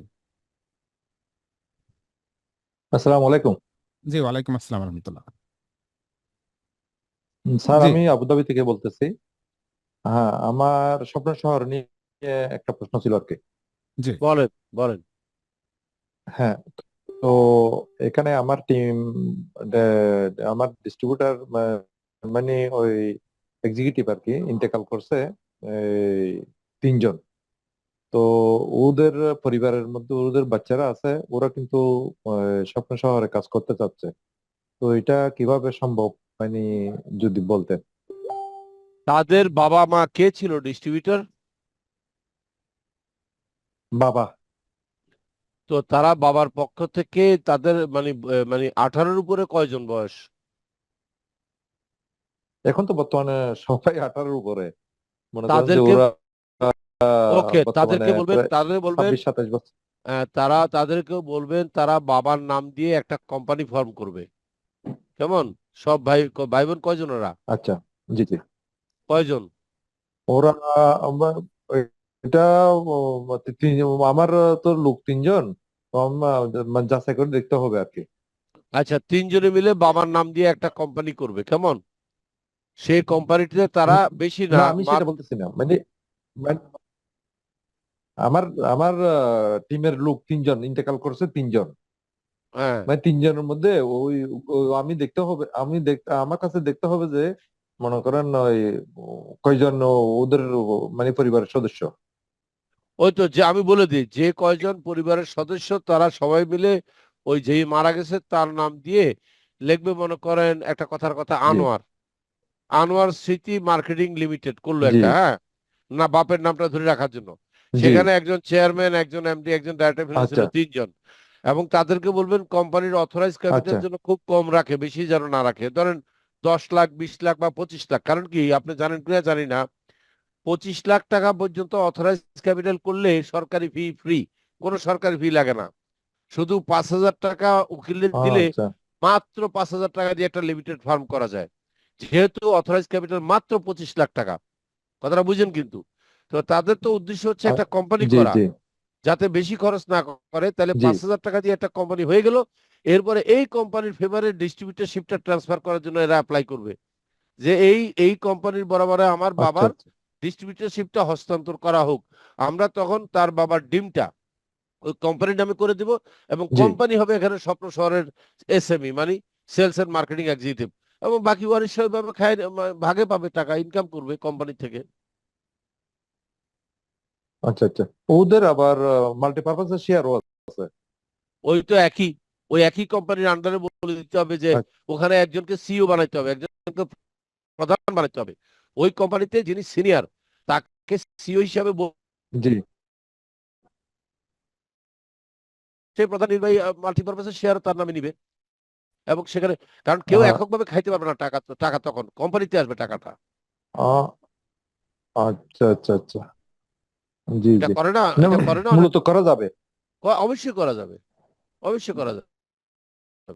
জি জি জি, হ্যাঁ, বেলাল ভাই সেটা, আশা করি। আচ্ছা, সেটা চাইছিলাম, সেটা জি চাইছি। বেলাল ভাই, আশা জি করি জি প্রশ্ন উত্তরটি পেয়েছেন, কারণ যেহেতু যে মারা গেছেন তার অংশীদার অর্থাৎ ওয়ারিশ আছেন, ওয়ারিশের মাঝে তো এই বিষয়গুলো বন্টন হবে, সেক্ষেত্রে তারা কোম্পানি করে নিলে এই বিষয়টা সুরাহা করতে সুবিধা হবে, অর্থাৎ যার যতটুকু পার্সেন্টেজ পাওয়ার সে কোম্পানির মাধ্যমে সেভাবে নিয়ে নিতে পারবে।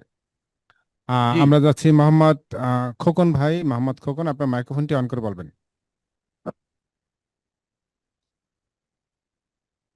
জি, আপনার মাইক্রোফোনটা অন করেছিলেন, আবার অন করুন। জি, আসসালামু আলাইকুম। জি, ওয়ালাইকুম ওয়ালাইকুম আসসালাম। সালাম। হুম। জি স্যার, আমার একটা প্রশ্ন হচ্ছে, ওই যে আমাদের এই যখন আমরা ডেস্টিনি মাল্টিপারপাসে বিনিয়োগ করছি তখন বাধ্যতামূলক ডিটুকের ডেস্টিনি 2000 থেকে একটা 25 পয়েন্টের পণ্য কিনে লাগছিল। তো কেন? এই- ডিটু অ্যাসোসিয়েটেড না তো? না না, ডিটুকে অ্যাসোসিয়েট ডেস্টিনি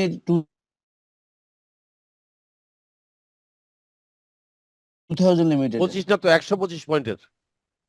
না স্যার, কখনো তো 25 পয়েন্ট ছিল না, সবসময় ছিল 125 পয়েন্ট। স্যার আমি আবারও বলি, আমরা যখন আচ্ছা, মানে কোন প্রশ্নটি করুন তাহলে হবে। প্রশ্নটি হচ্ছে, যখন ওই পণ্যটা এখনো আমরা পাই নাই, আমার কাছে প্রায় 20,000 টাকার মতো পণ্যের কাগজ আছে, মানে ওইটা আমাদেরকে তো এখনো দেওয়া হয় নাই। আপনি বলতে যাচ্ছেন মাত্র 25 পয়েন্টের প্রোডাক্টের দাম 20,000? না না না, একজনের 25 পয়েন্ট। আচ্ছা এরকম আচ্ছা আমার ডিস্ট্রিবিউটর প্রায় 50 জনের উপরে আছে, মানে যারা আচ্ছা এরকম 25 পয়েন্ট পণ্য কিনে মাল্টিপারপাসে বিনিয়োগ করছে। 25 পয়েন্টের পণ্যটা কত টাকার পণ্য? মনে করেন ওই যে 400 টাকা বা 500 টাকা 600 টাকা এরকম। পণ্যটার নাম কি? নাইজেলা ছিল, আমাদের ওকে, কফি ফাইন ছিল, ফাইন। কফি ছিল, এখন ছিল। উনি ভবিষ্যতে যেটা করতে পারবে, উনি যদি ওই 400 টাকার পারচেসটাকে জি পরবর্তীকালে নতুন কোনো প্রোডাক্ট কেনার সময় যদি আমাদের কাছে মানি রিসিট ফেরত দেয়, মনে করেন উনি প্রোডাক্টটা নেয়নি, ফাইন, জি জি উনি জি শুধু নতুন কোনো প্রোডাক্ট কিনতে গেলে ওই টাকাটাকে উনি সমন্বয় করে নিতে পারবে। জি স্যার। ঠিক আচ্ছা আছে? কারণ ওনাকে তো আর আগের প্রোডাক্ট ডেলিভারি দেওয়া সম্ভব না, এটা অতীত হয়ে গেছে। এখন শুধু ওনাকে কি করতে হবে, ওই টাকাটা সমন্বয় করে ওনাকে নতুন প্রোডাক্ট কিনতে, ওই টাকা কিন্তু উনি ফেরত পাবে না, জি স্যার, ওনাকে প্রোডাক্টই কিনতে হবে। Thank you sir. ওকে, আচ্ছা ওকে। Thank you. আর স্যার এখানে আর একটা ইস্যু আছে, তো সেটা হলো যেহেতু নির্দিষ্ট টাইম দেওয়া হয়েছে, টাইমের মধ্যে সবাই তো প্রোডাক্ট নিয়ে নিচ্ছে, যারা টাইমের মধ্যে নিতে পারেন বা না, নেয় নাই সেটা আমাদের তো দাবি।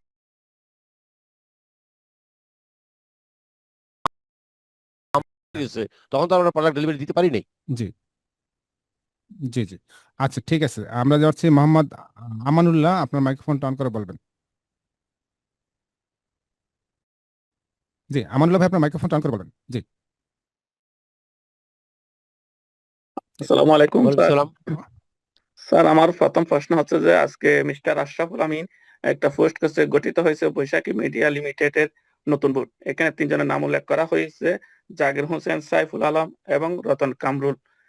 তো আমার প্রশ্নটা হচ্ছে যে স্যার, আপনি কি ওই বোর্ডে কি নেই? বোর্ড গঠিত হয়নি, আমি একটু বুঝায় বলি। হাইকোর্ট অর্ডার দিছে, অর্ডারটা এখনো নামে নাই। অর্ডার দিছে মুখে, সেই অর্ডার এখনো নামে নাই। অর্ডার নামার আগেই এই অর্ডার এগেনস্টে আপিল করা হয়ে গেছে চেম্বারে, এবং আপিলের শুনানি বাকি আছে। সে আপিলটা করা হয়েছে এইভাবে যে আমরা আসছি প্রশান্ত ভূষণ বড়ুয়ারে বদলাইতে, আমার বিরুদ্ধে অন্য অর্ডার দিয়ে বসে রয়েছে। মানে আপনি আইছেন, মানে মনে করেন কি বলা যায়, মানে আপনি আইছেন চুরি দিয়া জি করতে, জি বিচার চাইতে।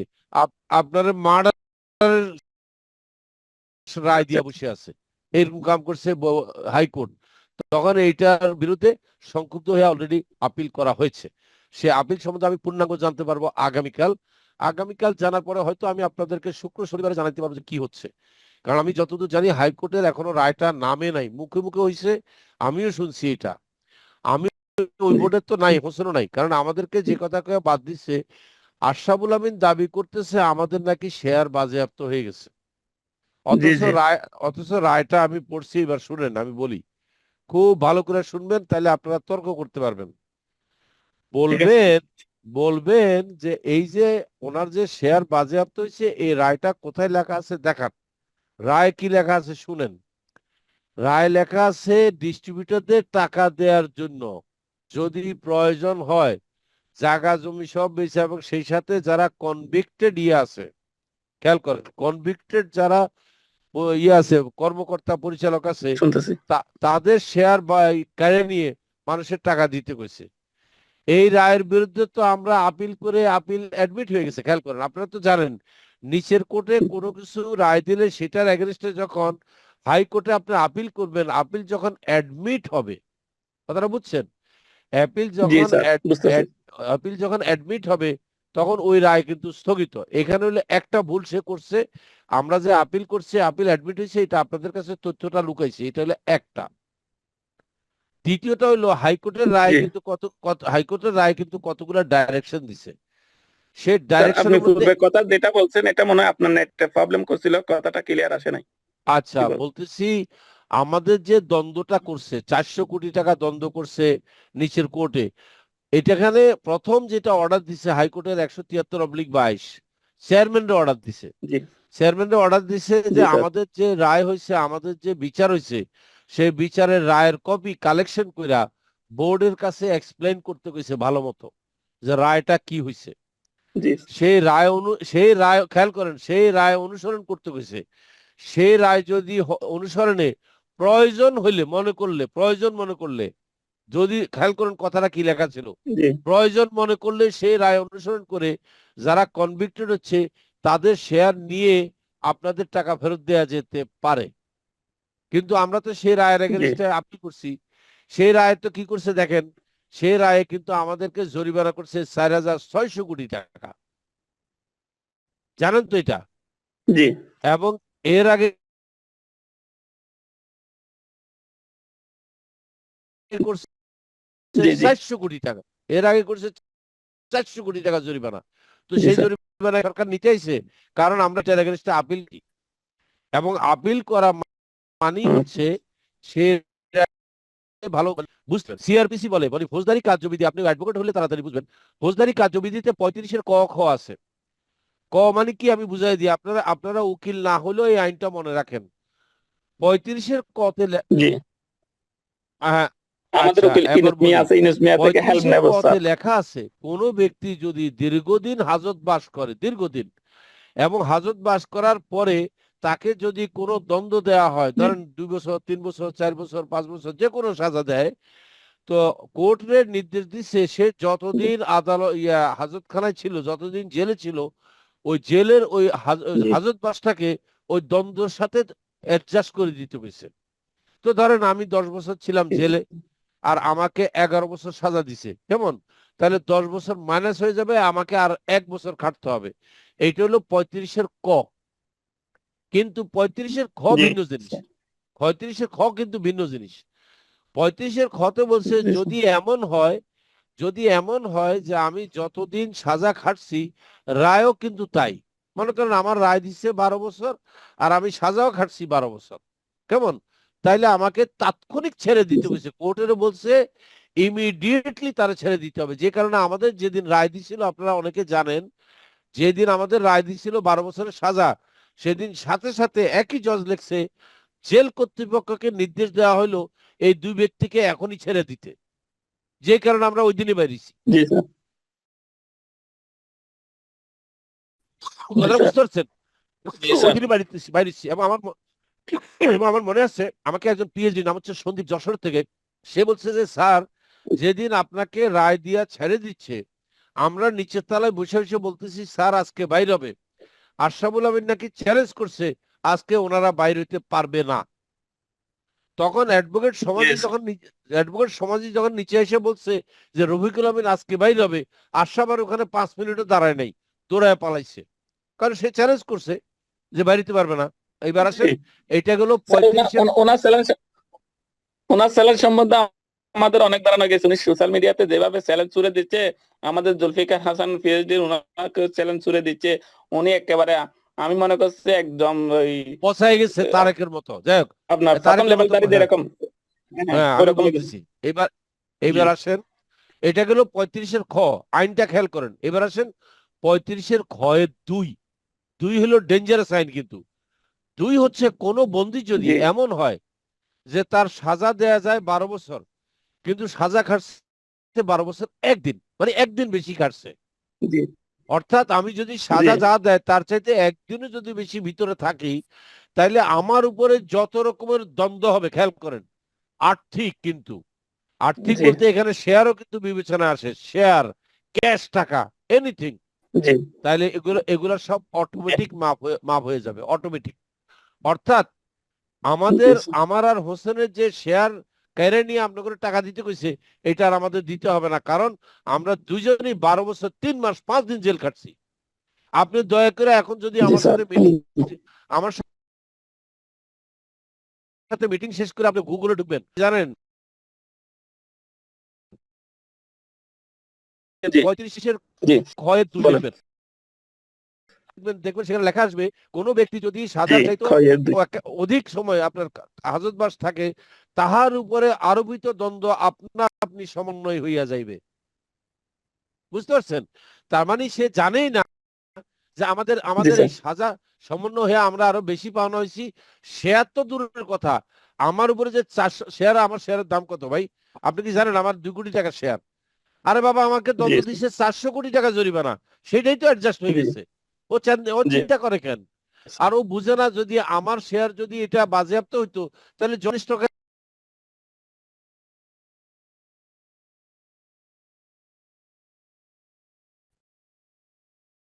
কোনো জি বুঝতে পারতেছে না। কারণ নাকি বলছে আমাকে নাকি ল্যাংটা করে রাস্তায় নষ্ট নামাই হয়েছে দেবো, আজকে স্যার। শুনলাম। কইছে রফিকুল আমিনকে ল্যাংটা করে রাস্তায় নামাই দেবো। এই শব্দগুলো ব্যবহার করতেছে, আপনি দেখেন। স্যার আপনাকে লাইনটা কি হ্যাঁ আপনাকে লাইনটা করতে হবে না, উনি নিজে তো স্যার আচ্ছা, এবার আপনার আসি, অনেক এবার মূল্যবান সময় আমি নষ্ট হ্যাঁ থ্যাংক ইউ। এখন কথা হচ্ছে আপনারা কোনো টেনশন করেন না, আপনাদের ব্যবসা শুরু হবে। আমি আজকে খুব খুশি হয়েছি যে এখনো এই বোর্ড চাইলে আপনাদের ব্যাংক অ্যাকাউন্ট খুলে টাকা পয়সা দিতে পারবে। খুব বেশি হলে 6 মাস লাগবে, খুব বেশি হলে। এই 6 মাসের মধ্যে আপনাদের সবকিছু এরা করতে পারে এই বোর্ড। তাই এই বোর্ডের আমি বাধ্য করতেছি আগামী 20 তারিখের মধ্যে যেন একটা বোর্ড মিটিং কল করে এবং আপনাদের টাকা দেওয়ার ব্যাপারে যেন সিদ্ধান্ত নেয়। ওইখানে যেন একটা মাইনুস থাকে যে গ্রাহকের টাকা ফেরত দেওয়ার ব্যাপারে সিদ্ধান্ত। আমি ওই সিদ্ধান্ত দেখতে চাই তারা কি সিদ্ধান্ত নেয়। জি ধন্যবাদ স্যার। আমরা এবার যাচ্ছি আরিফ। আরিফ আপনার মাইক্রোফোনটা অন করে আপনার প্রশ্নটি করবেন। জি আরিফ। আরিফ আপনার মাইক্রোফোনটি অন করবেন। এরপর যাচ্ছে নির্মল চন্দ্র দাস, আপনার মাইক্রোফোনটি অন করবেন, আপনার প্রশ্নটি করবেন নির্মল চন্দ্র দাস। আচ্ছা, এই যে ফেসবুক গ্রুপের নাকি লাইভ অফ হয়ে গেছে একজন লিখছে ফেসবুক হ্যাঁ গ্রুপের। স্যার, ওটা আমরা টেস্ট পারপাস দিছিলাম, এটা আপাতত বন্ধ রাখছি। আচ্ছা এটা আমরা সামনে দিব, আগামী সপ্তাহ থেকে দিব ইনশাল্লাহ। স্যার, আদাব স্যার। আমি Nirmal Chandra Das, Chittagong challenge marketing distribution লিমিটেডের আমি একজন ডিরেক্টর। রাজীব চক্রবর্তী হচ্ছে আমাদের এমডি আর কি স্যার। ও হ্যাঁ হ্যাঁ হ্যাঁ মনে আছে। স্যার আমি হচ্ছি খুলশি থেকে, আমি বর্তমানে লেকচারার একটা কলেজের চাটখিলে, যার কারণে খুলশি থেকে আমি চাটখিলে অবস্থান করতেছি। খুলশি থেকে আমি, এটা আমাদের সম্মানিত নাসরিন আজাদ ম্যামও জানেন। তো আমি খুলশি থেকে একজন সাংবাদিক ছিলাম। আহ, আমি প্রায় মানে এক্স্যাক্টলি বলতে পারতেছি না, প্রায় ধরেন 10 থেকে 12 হাজার টাকার দেওয়া হয়ে গেছে আর কি সাংবাদিক বাবদ। এখন আমি চাচ্ছি যে এগুলো ফেরত নিব। আমি সাংবাদিকতা এখন দীর্ঘদিন করতেছি না স্যার। এই বিষয়ে আমি কি মানে হেল্প পেতে পারি আর কি স্যার? কোশ্চেনটা ক্লিয়ার হয়নি, আরেকবার করেন প্লিজ। মানে সাংবাদিকতা বাবদে যেটা জামানত দিতে হয় প্রায় ধরেন 10-12 হাজার টাকার মতো দেওয়া হয়ে গেছে। এখন আমি এগুলো ফেরত নিতে চাচ্ছি। আর আপনি যেহেতু আপনি আপনি যখন টাকা জমা দিচ্ছেন নিশ্চয়ই কেউ আপনাকে স্লিপ দিছে এটার বিপরীতে, হ্যাঁ বা হ্যাঁ আপনি কার বরাবর দিচ্ছেন? এ, বেশিরভাগই নাসরিন আজাদ ম্যাম ছিল, আরো দায়িত্বে আরো বিভিন্ন ছিলেন। তবে সর্বশেষ বোরহান সাহেবের, আচ্ছা, বোরহান তাহলে সাহেব, আপনি বোরানের মাধ্যমে কত দিচ্ছেন আর নাসরিনের মাধ্যমে কত দিচ্ছেন আগামী ডেটে আপনি জানাবেন। 1 সপ্তাহ সময় দিলাম, আগামী ডেটে আপনি দয়া করে জানাবেন এক্স্যাক্টলি নাসরিনের মাধ্যমে কত জমা দিচ্ছেন এবং বোরানের মাধ্যমে কত। তারপর আপনার এটা উত্তর দিতে পারবো, ঠিক আছে, আগামী ডেটে। জি sir. Okay, thank okay you. ধন্যবাদ নির্মল ভাইকে। এবার যাচ্ছি আমরা আল আমিন, আপনার মাইক্রোফোনটা অন করে বলবেন। আর স্যার আমরা কতক্ষণ কন্টিনিউ করব? 11:30। আচ্ছা ওকে। আল আমিন।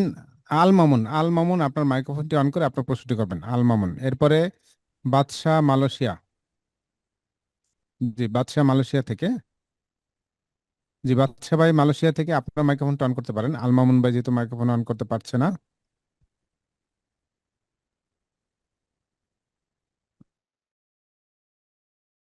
ওয়ালাইকুম সালাম। জি স্যার, আমার প্রশ্নটা গতকালকে ছিল, তো আমি সুযোগ পাই নাই প্রশ্নটা করার।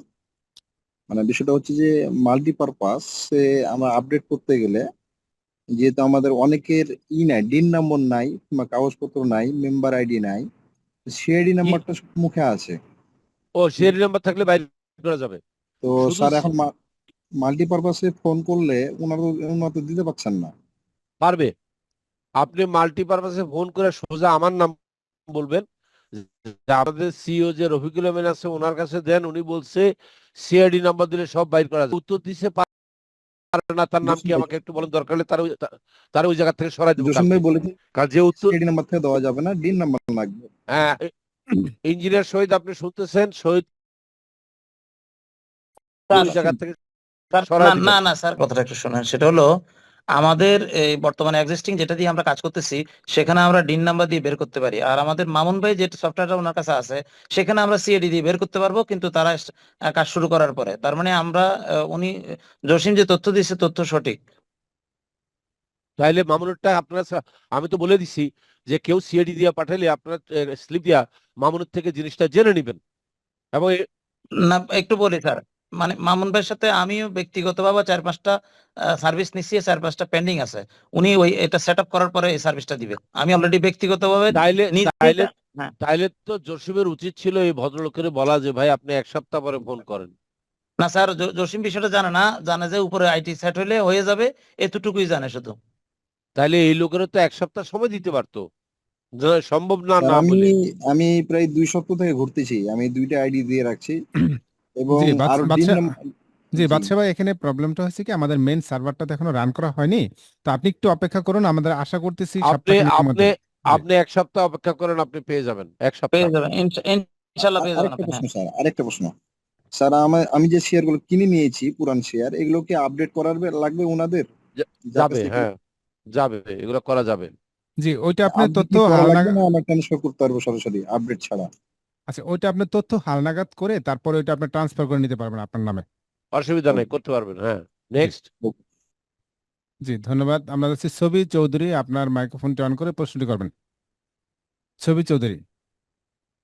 ছবি যদি বলেন, নাইলে আবার আমরা আচ্ছা আরেকজনের কাছে চলে যাব। এমডি হারেস, আপনি বলেন, আপনার মাইক্রোফোনটি অন করে। এমডি হারেস, হ্যাঁ, হারিস আহমেদ বলেন। এমডি হারেস আহমেদ বলেন, আপনার মাইক্রোফোনটি অন করে। না হলে নাসির আহমেদ। হারিস হারিস খুলছে, বলেন। জি জি হারেস হারিস সাহেব বলেন। বলেন। ওয়ালাইকুম আমার সালাম। জানার বিষয় স্বপ্ন শহর নিয়ে আর কি, যে আমরা যারা রোড লেভেলে ছিলাম যারা, তো তাদের আন্ডারে তো রুম ডিস্ট্রিবিউটর বা অ্যাসোসিয়েট ছিল না। মানে এই গ্যাপের কারণে যে 12 বছর চলে আসার পর অনেক এলোমেলো হয়ে গেছে, অনেকে চলে গেছে। সেই ক্ষেত্রে আমি যে একটা টিম বানাবো 10 জনের স্বপ্ন শহরের জন্য, সেখানে বেশি ডিস্ট্রিবিউটর পাঁচ দিকে আমি লোক নিতে পারবো কিনা যারা অ্যাক্টিভ আছে, আগ্রহী আছে কাজ করার জন্য। হারিস সাহেব, আপনি বোধ ভুল করতেছেন। আমি আপনাকে বলি, আমাদের এখানে টিম বলতে কিছু নাই।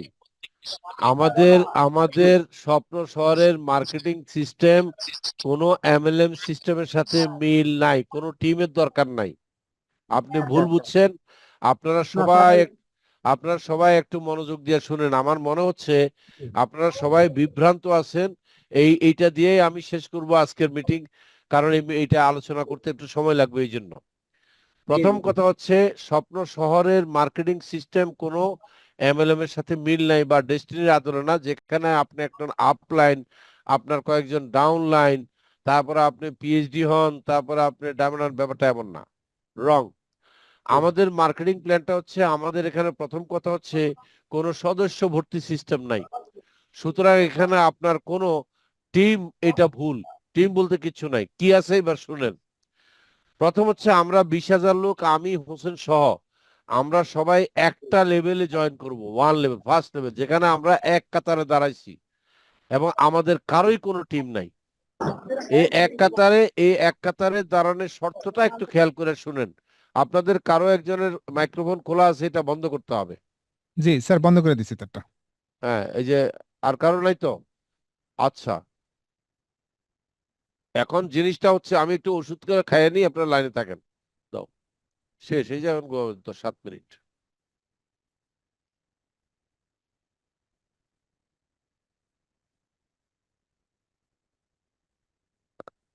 আমাদের স্বপ্ন শহরের মার্কেটিংটা কিন্তু এত চমকপ্রদ, এত ইন্টারেস্টিং, আপনাদের কোনো মানসিক চাপ থাকবে না।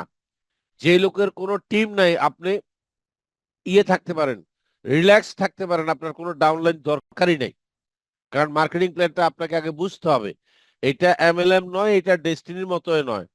কেন আমি ওই সিস্টেম রাখি নাই, যাতে কোনো বিতর্ক তৈরি না হয় কোনো সময়, যে ডেস্টিনির লোকেরা আবার এমএলএম শুরু করছে, এই কথা বলার কোনো সুযোগ রাখি নাই। তো আমরা সবাই কিন্তু সেলস ফোর্স, খেয়াল করেন সবাই। আমি সেলস ফোর্স, আপনার সেলস ফোর্স। পার্থক্য হচ্ছে, আপনাদের সবার মধ্যে আমার একটা এক্সট্রা পদবি আছে। আমার সেই পদবি হচ্ছে, আমি কোম্পানির চেয়ারম্যান তো আছি, পদাধিকার বলে। এছাড়া এটার সেলস এন্ড মার্কেটিং টিমের আমি হেড। তার মানে আমি এখানে দুইটা পদ নিয়ে আছি, একটা হচ্ছে চেয়ারম্যান আর একটা হচ্ছে ডাইরেক্টর সেলস এন্ড মার্কেটিং। এটাও আমার পদ, আমি দুই পদ নিয়ে আছি এই কোম্পানিতে। এখন ডাইরেক্টর সেলস এন্ড মার্কেটিং হিসাবে আমাদের কাজ হচ্ছে আমরা প্রথমে এই 20,000 লোকের কি করব, আমরা সবাই একটা লেটার অফ ইন্টেন্ট বা আগ্রহ প্রকাশ পত্র পূরণ করাবো, যেটা কোনো টাকা লাগে না। সেখানে আপনি আগ্রহ প্রকাশ করবেন এইভাবে যে আমার দীর্ঘদিনের সেলস এর অভিজ্ঞতা আছে, 5 বছর 10 বছর 15 বছর যা লাগে ইচ্ছা আপনার, আমার এতদিনের সেলস এর অভিজ্ঞতা আছে, আমি আপনার স্বপ্ন শহরের এই সেলস ফোর্সে সম্পৃক্ত হতে চাই একজন সেলস এন্ড মার্কেটিং এক্সিকিউটিভ হিসাবে। অর্থাৎ আপনি আমাদের কোম্পানিতে একজন হিসাবে সেলস ফোর্স হিসাবে জয়েন করতেছেন, without paying any money, without giving any money, free. কিন্তু আপনাকে আমরা সিলেকশন করব, আমরা দেখব যে আপনাকে এই কাজটা দিলে আপনি পারবেন, এই সিলেকশন গুলো কিন্তু করা হবে। এবং আপনাকে অবশ্যই ডেস্টিনি ডিস্ট্রিবিউটর হতে হবে, এ হচ্ছে প্রথম শর্ত। দ্বিতীয় শর্ত আছে কিন্তু, আপনি যখন এখানে সেলস এন্ড মার্কেটিং ফোর্সে আসবেন, আপনাকে অবশ্যই একটা ফ্ল্যাট আপনার নিজ নামে প্রথম কিস্তি দিয়ে আগে স্টার্ট করতে হবে। এরপরে কিস্তিগুলো চালায় যেতে হবে আপনাকে প্রত্যেক মাসে ন্যূনতম। আপনি চাইলে, আপনি কেন, আপনি না, শুধু যে কোনো কাস্টমার চাইলে মাসে একাধিক কিস্তি দিতে পারবে, আমরা আটকাবো না, কিন্তু ন্যূনতম একটা কিস্তি দিতেই হবে। তো সেইভাবে যদি বলি, ধরে নিচ্ছি আপনি মাসে একটার বেশি কিস্তি দিচ্ছেন না এবং কিস্তি হচ্ছে 16,000 টাকা, সেইভাবে ধরলে টোটাল কিস্তি শেষ হইতে লাগবে 20 বছর। কিন্তু আপনাকে 20 বছর অপেক্ষা করতে হবে না ফ্ল্যাট ওঠার জন্য। ওই যে একটু আগে বললাম, ফ্ল্যাট আপনি পেয়ে যাবেন 3 থেকে 5 বছরের মধ্যে। তাই শর্ত কি হচ্ছে, আপনাকে একটা ফ্ল্যাট বুকিং নিজের থেকে আগে দিতে হবে। গেল দুইটা, এইগুলো দ্বিতীয় শর্ত গেল। দ্বিতীয় শর্তের পরে তৃতীয় শর্ত। তৃতীয় শর্ত হচ্ছে আপনি কোনো অবস্থাতেই 1-এর নিচে এবং 50-এর বেশি কোনো ফ্ল্যাট সেল করার জন্য অধিকার রাখেন না। অর্থাৎ আপনাকে ন্যূনতম সেল করতে হবে একটা, যেটা আমি আপনার কাছে করছেন অলরেডি, মানে আপনি কিনা মানে আপনি আপনার কাছে সেল করছেন, আর সর্বোচ্চ 50টা। অর্থাৎ আপনার জীবদ্দশায় আপনি এটা এখন 50টা ফ্ল্যাট 50 মিনিটও বুক করতে পারেন, 50 ঘন্টায়ও করতে পারেন, 50 দিনেও করতে পারেন, 50 মাসেও করতে পারেন। দেখেন আমি কি কথাটা বলছি, আমরা এটাকে কনসিডার করব না, এখানে কোনো প্রেশার নাই, কোনো চাপ নাই। কিন্তু আপনি 50টার বেশি বেচতে পারবেন না, আপনাকে 50-এর মধ্যে সীমাবদ্ধ করা হইলো। কিন্তু এই জায়গায় হচ্ছে ইন্টারেস্টিং যে আপনি একটা বা দুইটা ফ্ল্যাট বেচে বসে রয়েছেন, তাইলে এবার আপনি কমিশন কিভাবে পাবেন? কমিশন পাবেন হচ্ছে যেদিন থেকে আপনি ফ্ল্যাটের বুকিং দিচ্ছেন সেদিন থেকে আপনার কমিশন কাউন্ট করা হবে কিন্তু। অর্থাৎ আপনি প্রথম যেদিন জয়েন করছেন, খেয়াল করেন, আপনি জয়েন করছেন নভেম্বর মাসে, ফ্ল্যাট বুকিং দিচ্ছেন, কিন্তু আপনার ফ্ল্যাটের বুকিং কিন্তু অফিসিয়ালি শুরু হবে জানুয়ারি থেকে। কোনো ফ্ল্যাটেরই সেল অফিসিয়ালি জানুয়ারির 1 তারিখের আগে আমরা দেখাইতে পারবো না, যেহেতু আমরা কমিটেড। আমরা কোনো প্রজেক্ট চালু না করে সেল করব না, আমরা এখনো কোনো প্রজেক্ট চালু করি নাই। সুতরাং আপনার কাছে সেল করারও কোনো আইনগত কোনো দরকার নাই। কিন্তু আপোষে আপনার সাথে কথা হচ্ছে যে আপনি অ্যাডভান্স বুকিং দিয়ে রাখেন, এই সেলটাকে আমরা ট্রান্সফার করে দেবো কোথায়, জানুয়ারি 1 তারিখে ট্রান্সফার করে দেবো আপনাকে, যে এই সেলটা জানুয়ারি 1 তারিখের থেকে কাউন্ট করা হবে। তার মানে আপনি একটা দিয়ে যখন এখন ঢুকলেন, এখন আপনাকে একটা অস্থায়ী মানি রিসিট দেবো, অস্থায়ী, টেম্পোরারি। এরপরে যখন জানুয়ারি থেকে আমাদের ফুল ইআরপি সিস্টেম চালু হবে, অনলাইনে আপনি মানি রিসিট পাবেন, অনলাইনে পেমেন্ট হবে এবং সবকিছু আপনি পাবেন। ব্যাংকে টাকা জমা হলে যেমন আপনি এসএমএস পান, আপনি এসএমএস পাবেন। আর তখন থেকে আপনার কিস্তি শুরু হবে জানুয়ারি পরে ফেব্রুয়ারি, ফেব্রুয়ারি পরে মার্চ। এখন আসেন ইন্টারেস্টিং ব্যাপারটা হচ্ছে, আপনি হয়তো 2টা 3টা বুকিং দিচ্ছেন, তাহলে প্রত্যেকটার থেকে প্রত্যেকবারে আপনি 10% সেলস কমিশন পাবেন। তাহলে আপনারটা তো আপনি প্রথম বুকিং দিচ্ছেন, আপনারটার কিস্তি দিচ্ছেন কত, 16,000 টাকা। 16,000 টাকার 10% কত, 1,600 টাকা। তার মানে আপনি নিজেই কিন্তু নিজের ইয়ের উপরে কিন্তু 1,600 টাকা কোয়ালিফাই করে বসে রয়েছেন। কারণ আপনি একজন ক্রেতা, আপনি আবার একজন বিক্রেতা, বুঝছেন? এই জন্য এরপর আপনি যদি আরেকটা করে থাকেন কোনো কাস্টমারের কাছে, তাহলে আপনি 2টার উপরে পাবেন 3200। আপনি যদি 3টা করে থাকেন তাহলে 3 × 16 = 4800। আপনি যদি 4টা করে থাকেন তাহলে 4 × 16 = 6400। আপনি যদি 5টা করে থাকেন তাহলে 5 × 16 কত, 80, 8,000 টাকা। তো এইভাবে আপনি ধারাবাহিকভাবে 10% পাইতে থাকবেন। এখন আপনি তো প্রমোশনের জন্য আসছেন এখানে, আমি প্রমোশন চাই, আপনি চান, সবাই চাই। কারণ কি, আমাদের এই 20,000 লোকের সামনে একটা প্রমোশনাল আসন আছে। সেখানে কয়টা আসন আসে বলে দিই, 2,000 চেয়ার আছে ওখানে। ওই 2,000 চেয়ারের নাম হচ্ছে supervisor, sales supervisor, sales unit supervisor, actually SUS, sales unit supervisor. অর্থাৎ এখন আপনি ইউনিট বানাবেন, ওই যে একটু আগে যেটা বুঝাইছেন আমার ডাউনলাইন, এখন ডাউনলাইন না, আপনি একটা সেলস ইউনিট তৈরি করবেন। কিভাবে? আপনি আপনার প্রমোশন পাওয়ার জন্য আমাদের HR ডিপার্টমেন্ট থেকে একটা ফর্ম আছে, যে ফর্মটার নাম হচ্ছে পদোন্নতি আবেদনপত্র। এই পদোন্নতি আবেদনপত্রে আপনি দরখাস্ত করবেন। কখন করবেন বলে দিই, যতক্ষণ পর্যন্ত আপনার 50টা বুক না হবে ততক্ষণ আপনি পদোন্নতির জন্য অ্যাপ্লাই করতে পারবেন না। তো ধরে নিচ্ছি 2,000 লোকের মধ্যে আপনি হচ্ছেন সেই সৌভাগ্যবান ব্যক্তি, আপনি করে ফেলাইছেন হয়তো ফেব্রুয়ারি মার্চের মধ্যে আপনি ইয়ে করে ফেলাইছেন, 50টা বুক করে ফেলাইছেন। করার পরে আপনি পদোন্নতি পত্র পূরণ করলেন, এবং পদোন্নতি পত্র পূরণ করার সময় আপনাকে ডেকে ইন্টারভিউ করবে HR, আমিও করব। আপনার 50টা বুক হয়ে গেছে, হ্যাঁ আপনি পদোন্নতি চাচ্ছেন, হ্যাঁ ওকে ওয়েট করেন, আপনাকে এখন টিম বানাইতে হবে, সেলস টিম। সেটা হচ্ছে আপনি 2,000 লোকের মধ্যে যে কোনো 10 জনকে পছন্দ করে নেন যারা আপনার সাথে কাজ করতে চায়। অবশ্য আপনাকে কিন্তু এই 10 জন আপনি পরিচিত হইতে হবে এমন কোনো কথা নাই। আপনি এখানে যেহেতু কাউকে স্পন্সর করেন না, এখানে কিন্তু কোনো স্পন্সর সিস্টেম নাই। আমাদের এখানে স্পন্সর বলতে কিচ্ছু নাই, সবাই এক লেভেলে আছে। এখন আপনাকে কোনো একটা কারণে 10 জন লোক পছন্দ করছে, আপনার আন্ডারে কাজ করতে চায় সুপারভাইজার হিসাবে, আপনি তাদের সুপারভাইজার কিন্তু। এখন তারা কেন আপনাকে পছন্দ করলো, এটার মধ্যে একটা কাহিনী আছে কিন্তু। অর্থাৎ আপনি তাদেরকে প্রথমে কনভিন্স করতে গেছেন, জিজ্ঞাসা করছেন, ভাই আপনি কি আপনার 50টা বুকিং দিতে পারছেন? উনি বলছেন না পারি নাই। কয়টা পারছেন? 5টা পারছি। চলেন আমি আপনাকে বাকি 45টা হেল্প করব, আপনি কত দ্রুত ইয়ে করতে পারেন, সেল করতে পারেন, আমি এই ব্যাপারে হেল্প করব। আপনি কি আমার সুপারভিশনে কাজ করবেন? আমি যদি আপনাকে গাইড দেই, আমি যদি আপনাকে হেল্প করতে চাই, আসবেন? উনি বলবে হ্যাঁ আমি রাজি আছি। ঠিক আছে, আপনি আমার এই ফর্মের মধ্যে আমাকে ভোট দেন। তার মানে আপনাকে মনোনয়ন দিলাম কিন্তু আমি সুপারভাইজার হিসাবে, কিন্তু আপনাকে ভোট দিতে হবে আরেকজন। আরেকজন লোক ভোট না দিলে আপনি নির্বাচিত হবেন না।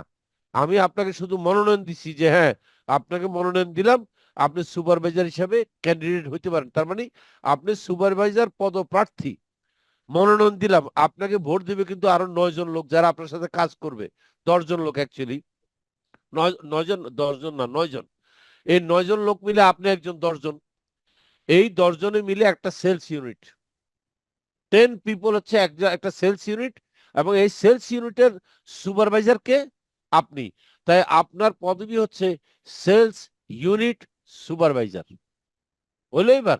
আচ্ছা, এখন এইভাবে হইতে থাকবে, এবং আমি জানি কতজন সুপারভাইজার বেরোবে এখান থেকে, যেহেতু লোক আছে 20,000, অঙ্কের হিসাবে সেলস সুপারভাইজার বাইরে হবে 2,000। হইতে পারে আপনি যখন এখন সুপারভাইজার হয়েছেন মে মাসে বা মার্চ মাসে, আরেকজন সেলস সুপারভাইজার হচ্ছে ডিসেম্বরে, আরেকজন সেলস সুপারভাইজার হচ্ছে আগামী বছর। খুবই সম্ভব। এটা আমি অবাক হব না। কেউ যদি সেলস সুপারভাইজার 3 মাসে হয়ে যায়, কেউ যদি 1 মাসে হয়, আর কারো যদি সেলস সুপারভাইজার 1 বছরও লাগতে পারে। আপনি বলবেন এটা কি করে সম্ভব? সম্ভব হচ্ছে এই জন্য, এই লোক তো নিজে আগে 50টা বুকিং দিতে হবে। কি গ্যারান্টি আছে আপনি 1 মাসের মধ্যে 50টা বুকিং দিবেন? কোনো গ্যারান্টি নাই। আমি ধরে নিচ্ছি আপনার ভাগ্য ভালো না, মার্কেট খারাপ, আপনি পারেন নাই একটা দুইটা বেশি, তাই আপনার 1 বছর লেগে গেছে সেলস সুপারভাইজার প্রার্থী হইতে, আরেকজন 1 মাসে হয়ে গেছে। পুরো বিষয়টা ডিপেন্ড করবে আপনি ব্যক্তিগতভাবে 50টা ফ্ল্যাট কত তাড়াতাড়ি বুকিং দিতে পারছেন। তার মানে এটা হচ্ছে ব্যক্তিগত পারফরমেন্স গেল এটা। এবার আসেন নেক্সট স্টেপ। আপনি যখন সেলস সুপারভাইজার হিসেবে খেয়াল করছেন, আপনার সাথে কিন্তু আরো 9 জন আছে। ওই 9 জনের ভিতরে কিন্তু স্বপ্ন জাগাইছেন আপনি। কি স্বপ্ন? আপনারা সেলস সুপারভাইজার হইতে চান না? কবে চাই। চলেন তাহলে আপনারা প্রত্যেকে যার যার টার্গেট ফিল আপ করেন, ওই 50টা ফ্ল্যাট বুক করেন। তো ধরে নিচ্ছি এখান থেকে টাইনে টুনে 4 জনে পারছে, আর 5 জন পারে নাই। খেয়াল করেন, 9 জনের মধ্যে কয়জনে পারছে? 4 জন। পারে নাই কয়জন? 5 জন। ওই 5 জন থাকুক ওইভাবে। আপনি এই 4 জনের নিয়ে আমাদের কাছে চলে আসবেন।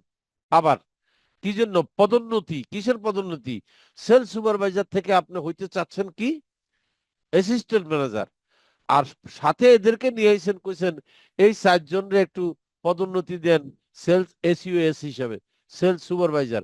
মানে আপনি নিজে অ্যাসিস্ট্যান্ট ম্যানেজার হতে চান আর এদেরকে সেলস সুপারভাইজার বানাতে চান, আমার কাছে নিয়ে আসেন। আমি দেখলাম যে হ্যাঁ ঠিক আছে, আপনারা কোয়ালিফাই করছেন।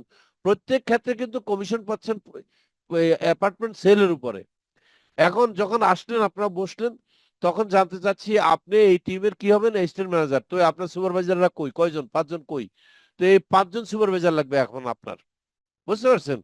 এখন এই 5 জন সুপারভাইজার নট নেসেসারি আপনার টিমের, আপনি যেটাকে টিম বলেন আর কি। আমি ইচ্ছা করে আপনার টিমের জন্য বললাম, আপনার টিম বলতে আসলে কিছু নাই, খোলা মাঠ এটা। এখন কোন একটা গ্রুপ একজন সেলস সুপারভাইজার আপনারা পছন্দ করছে, ওরা কইছে চলেন ভাই আমি তো সেলস সুপারভাইজার, আমি আপনার আন্ডারে কাজ করব, আপনি আমার unit manager, assistant manager. Fine, তখন আপনি তাকে তার নামও নিয়ে আসলেন আমার কাছে। এখন আপনার এই 5 জন সেলস সুপারভাইজার দিয়ে আপনি কি হয়ে গেলেন, আপনি হয়ে গেলেন ইউনিট অ্যাসিস্ট্যান্ট ম্যানেজার। এই ইউনিট অ্যাসিস্ট্যান্ট ম্যানেজার হওয়ার পরে আপনার ইনকাম শুরু হলো। এবার ইনকাম গুলো কিন্তু বলা হয়নি। প্রথম হচ্ছে আপনি যখন সেলস সুপারভাইজার হয়েছে হয়েছেন, এসএমই হয়েছেন, তখন আপনার সর্বোচ্চ ইনকাম হইতে পারে 50টা ফ্ল্যাট থেকে 80,000 টাকা, আর সর্বনিম্ন ইনকাম হইতে পারে 1600 টাকা। এটা হচ্ছে রেঞ্জ অ্যাজ এ এসএমই হিসাবে। বাট আপনি যখন হয়ে গেছেন, সেলস সুপারভাইজার হয়ে গেছেন, তখন কিন্তু আমি ধরে নিচ্ছি আপনার 50টা বুক হয়ে গেছে, আপনি 80,000 তো পাচ্ছেনই।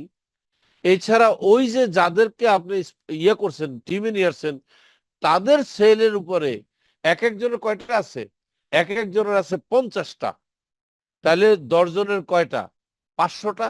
আপনি 500 অ্যাপার্টমেন্টের উপরে পাবেন 200 টাকা করে। তাহলে 500 অ্যাপার্টমেন্টের উপরে 200 টাকা করে 1 লাখ টাকা। আর আপনার নিজের কত, নিজের হচ্ছে 80,000 টাকা। এই সেলস ইউনিট সুপারভাইজার হিসাবে সেই দিন থেকে আপনার ইনকাম শুরু হলো 1,80,000। আর আপনার সাথে যারা আছে ওই যে নিচে, তারা কেউ 80,000, কেউ 64,000, কেউ 48,000 কাজ করতেছে। কারণ কি, এদের সবাই 50টা হয়নি। ওইখানে যখন 5 জনের 50টা হয়ে যাবে, এরা হয়ে যাবে সুপারভাইজার, আপনি হবেন অ্যাসিস্ট্যান্ট ম্যানেজার। এখন একটা মজার ব্যাপার হবে, ওই সেলস সুপারভাইজাররা কিন্তু এক একজনে 1,80,000 করে পাচ্ছে। যখন 4 জনে 5 জনে 1,80,000 পাচ্ছে, তখন ওদের সেলের উপরে পাবেন আপনি সেলস হিসাবে প্রতি অ্যাপার্টমেন্টে 100 টাকা। অ্যাপার্টমেন্টে 100। এখন অ্যাপার্টমেন্ট কত আছে জানেন, 2,500। তো 2,500 অ্যাপার্টমেন্ট ইন্টু 100 টাকা মানে হচ্ছে 2.5 লাখ টাকা। আর নিজের ইনকাম কত, 1600 টাকা করে, 50টার উপরে 80,000 টাকা। তার মানে আপনার 2.5 লাখ টাকা প্লাস 80,000 টাকা মিলে হচ্ছে 3,30,000 টাকা। আপনি হচ্ছেন এই ইউনিটের অ্যাসিস্ট্যান্ট ম্যানেজার। এখানে একটা জিনিস বলতে আমি ভুলে গেছি, আপনি যখন সুপারভাইজার হবেন, তখন কোম্পানি আপনাকে কিস্তি করে মোটরসাইকেল কিনে দিবে একটা, আর ল্যাপটপ কিনে দিবে একটা, বুঝতে পারছেন? কারণ সেলস সুপারভাইজারের এই দুইটা জিনিস খুব এসেনশিয়াল। এবং আপনাকে বিভাগীয় এবং জেলা অফিসে যে কোনো এক জায়গায় আপনাকে একটা কিউব দিবে বসার জন্য, আপনি এসে কাজ করে চলে যাবেন। ওই কিউব আপনার পার্মানেন্ট না, কিন্তু অস্থায়ী। অর্থাৎ আপনি যতক্ষণ অফিসে থাকবেন এতক্ষণ কাজ করে আস্তে করে চলে যাবেন, গ্রামীণ অফিসের বিল্ডিং এর মতো। এরপর আপনার জায়গায় আরেক সুপারভাইজার এসে বসবে, কিচ্ছু করার নাই। আপনি ততক্ষণই বসবেন যতক্ষণ আপনার কাজ আছে, কাজ শেষে উঠে চলে যাবেন। সেম জিনিস করা হবে যখন আপনি হবেন অ্যাসিস্ট্যান্ট ম্যানেজার। অ্যাসিস্ট্যান্ট ম্যানেজার হলে আপনি পাবেন ইন্ডিপেন্ডেন্ট রুম, ছোট, কারণ আপনার পদোন্নতি হয়েছে, আপনি তার সুপারভাইজারে নাই। সেই রুমে আপনাকে আমরা কি করব, আপনাকে আমরা বসতে দেব, আপনাকে টেবিল চেয়ার দেব, আপনি সেখানে ক্লায়েন্টদের সাথে ডিসকাস করবেন, আপনার নিজস্ব একটা দপ্তরের মতো হবে। এবং সেখানে কিন্তু আবার একই জিনিস, আপনার ক্যাবিনেট আলাদা, আরেক অ্যাসিস্ট্যান্ট ম্যানেজারও কিন্তু আপনার পরে সেখানে বসে কাজ করে চলে যাবে, তার ক্যাবিনেটও আলাদা। অ্যাসিস্ট্যান্ট ম্যানেজারের পরে যখন আপনি 4 জন অ্যাসিস্ট্যান্ট ম্যানেজার নিয়ে একটা ইউনিট তৈরি করবেন, আপনি হবেন ম্যানেজার, সেলস ম্যানেজার। কিন্তু সেলস ম্যানেজার যেদিন হবেন সেদিন আপনাকে আমরা ইনস্টলমেন্ট করে নতুন একটা গাড়ি, কোম্পানি আপনার এটা কাজটা করবে কিন্তু কোম্পানি, আপনাকে দেবে না কেউ, আপনাকে আমরা ইনস্টলমেন্টে একটা গাড়ি বুক করে দেবো। সেই গাড়ির টাকা কে দিবে, কোম্পানি দেবে। খেয়াল করেন, কোম্পানি পে করতেছে, আপনার ওখান থেকে সমন্বয় করতেছে, কোনো সমস্যা নেই। 50,000 টাকা কিস্তি, কারণ আপনার তো ইনকামই তখন কত জানেন, 5,80,000 টাকা আপনার তখন, যখন আপনি ম্যানেজার। 5,80,000 টাকা থেকে কি করা হবে, আপনার ওই যে 50,000 টাকা গাড়ির পেমেন্টে আপনার দিয়ে দিচ্ছে, আপনার গাড়ি করে, কারণ আপনি যখন ম্যানেজার হবেন আপনি গাড়ি ছাড়া অফিসে আসবেন, এটা আমরা কোনোদিন মেনে নিতে পারি না। আমাদের একজন সেলস ম্যানেজার গাড়ি ছাড়া কেমনে আসে, একজন সেলস সুপারভাইজার মোটরসাইকেল ছাড়া কেমনে আসে, আর সে ল্যাপটপ ছাড়া কিভাবে কাজ করতেছে, নতুন একদম ব্র্যান্ড নিউ সব করা হবে। আমরা এখানে একটা পেশাদারি ভাব আনতেছি, আপনাদের ইউনিফর্ম বাধ্য করব, কিন্তু যারা সেলস অ্যান্ড মার্কেটিং এক্সিকিউটিভ তাদের ম্যান্ডেটরি ইউনিফর্ম পরে অফিসে আসতে হবে। যারা সেলস এক্সিকিউটিভ তাদের ভিন্ন টাইপের ইউনিফর্ম দেখে আমি বলে দেবো যে এটা সুপারভাইজার, ইউনিফর্ম দেখেই বলে দেবো এটা এসএমই, ইউনিফর্ম দেখে আমি বলে দেবো এটা সেলস ম্যানেজার। মানে ইউনিফর্মে চেঞ্জ করে দিচ্ছি আমরা। আমাদের কিন্তু অফিস হবে বিভাগীয় শহরে, আমাদের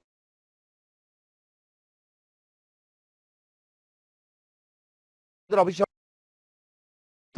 ম্যানেজার হওয়ার পরে আপনার মতো এরকম দুজন ম্যানেজার যখন আপনি তৈরি করবেন একটা,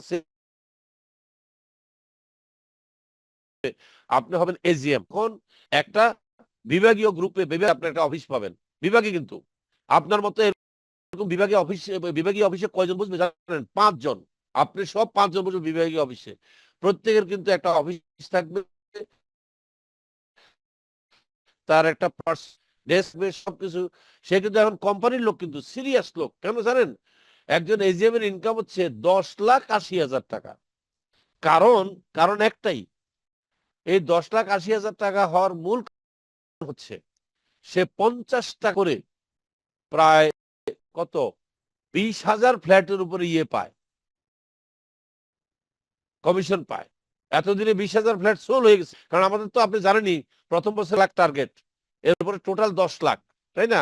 20,000 সেল হয়ে গেছে কিন্তু এই স্টেট ম্যানেজারের নিচে, এবং সেল শুরু হয়েছে, এবং এই সেল কতদিন চলবে? 20 বছর কিস্তি চলবে। বাড়ির কাছের কথা না, কিন্তু এখন আপনি এরকম অ্যাসিস্ট্যান্ট 2 জন, মানে এজিএম, যখন আপনি 2 জন এজিএম ডেভেলপ করবেন আপনার ইউনিটে, সেলস ইউনিটে, তখন আপনি হবেন ওই ইউনিটের general manager, unit general manager হবেন। এই ইউনিট জেনারেল ম্যানেজার হিসেবে আপনার ইনকাম শুরু হবে 20 লাখ টাকা মাসে, 80,000 টাকা পার্সোনাল সেলের, টোটাল 20,80,000। এবং আমরা জেনারেল ম্যানেজারদের জন্য ভ্যাকেশন প্যাকেজ রাখতেছি। আমরা কিন্তু অ্যাকচুয়ালি ভ্যাকেশন প্যাকেজ আরো নিচের থেকে শুরু করব। আমি পুরোটা আমরা এখনো ডিজাইন করি নাই, তবে মনে রাখেন ভ্যাকেশন প্যাকেজ আছে, সোজা কথা।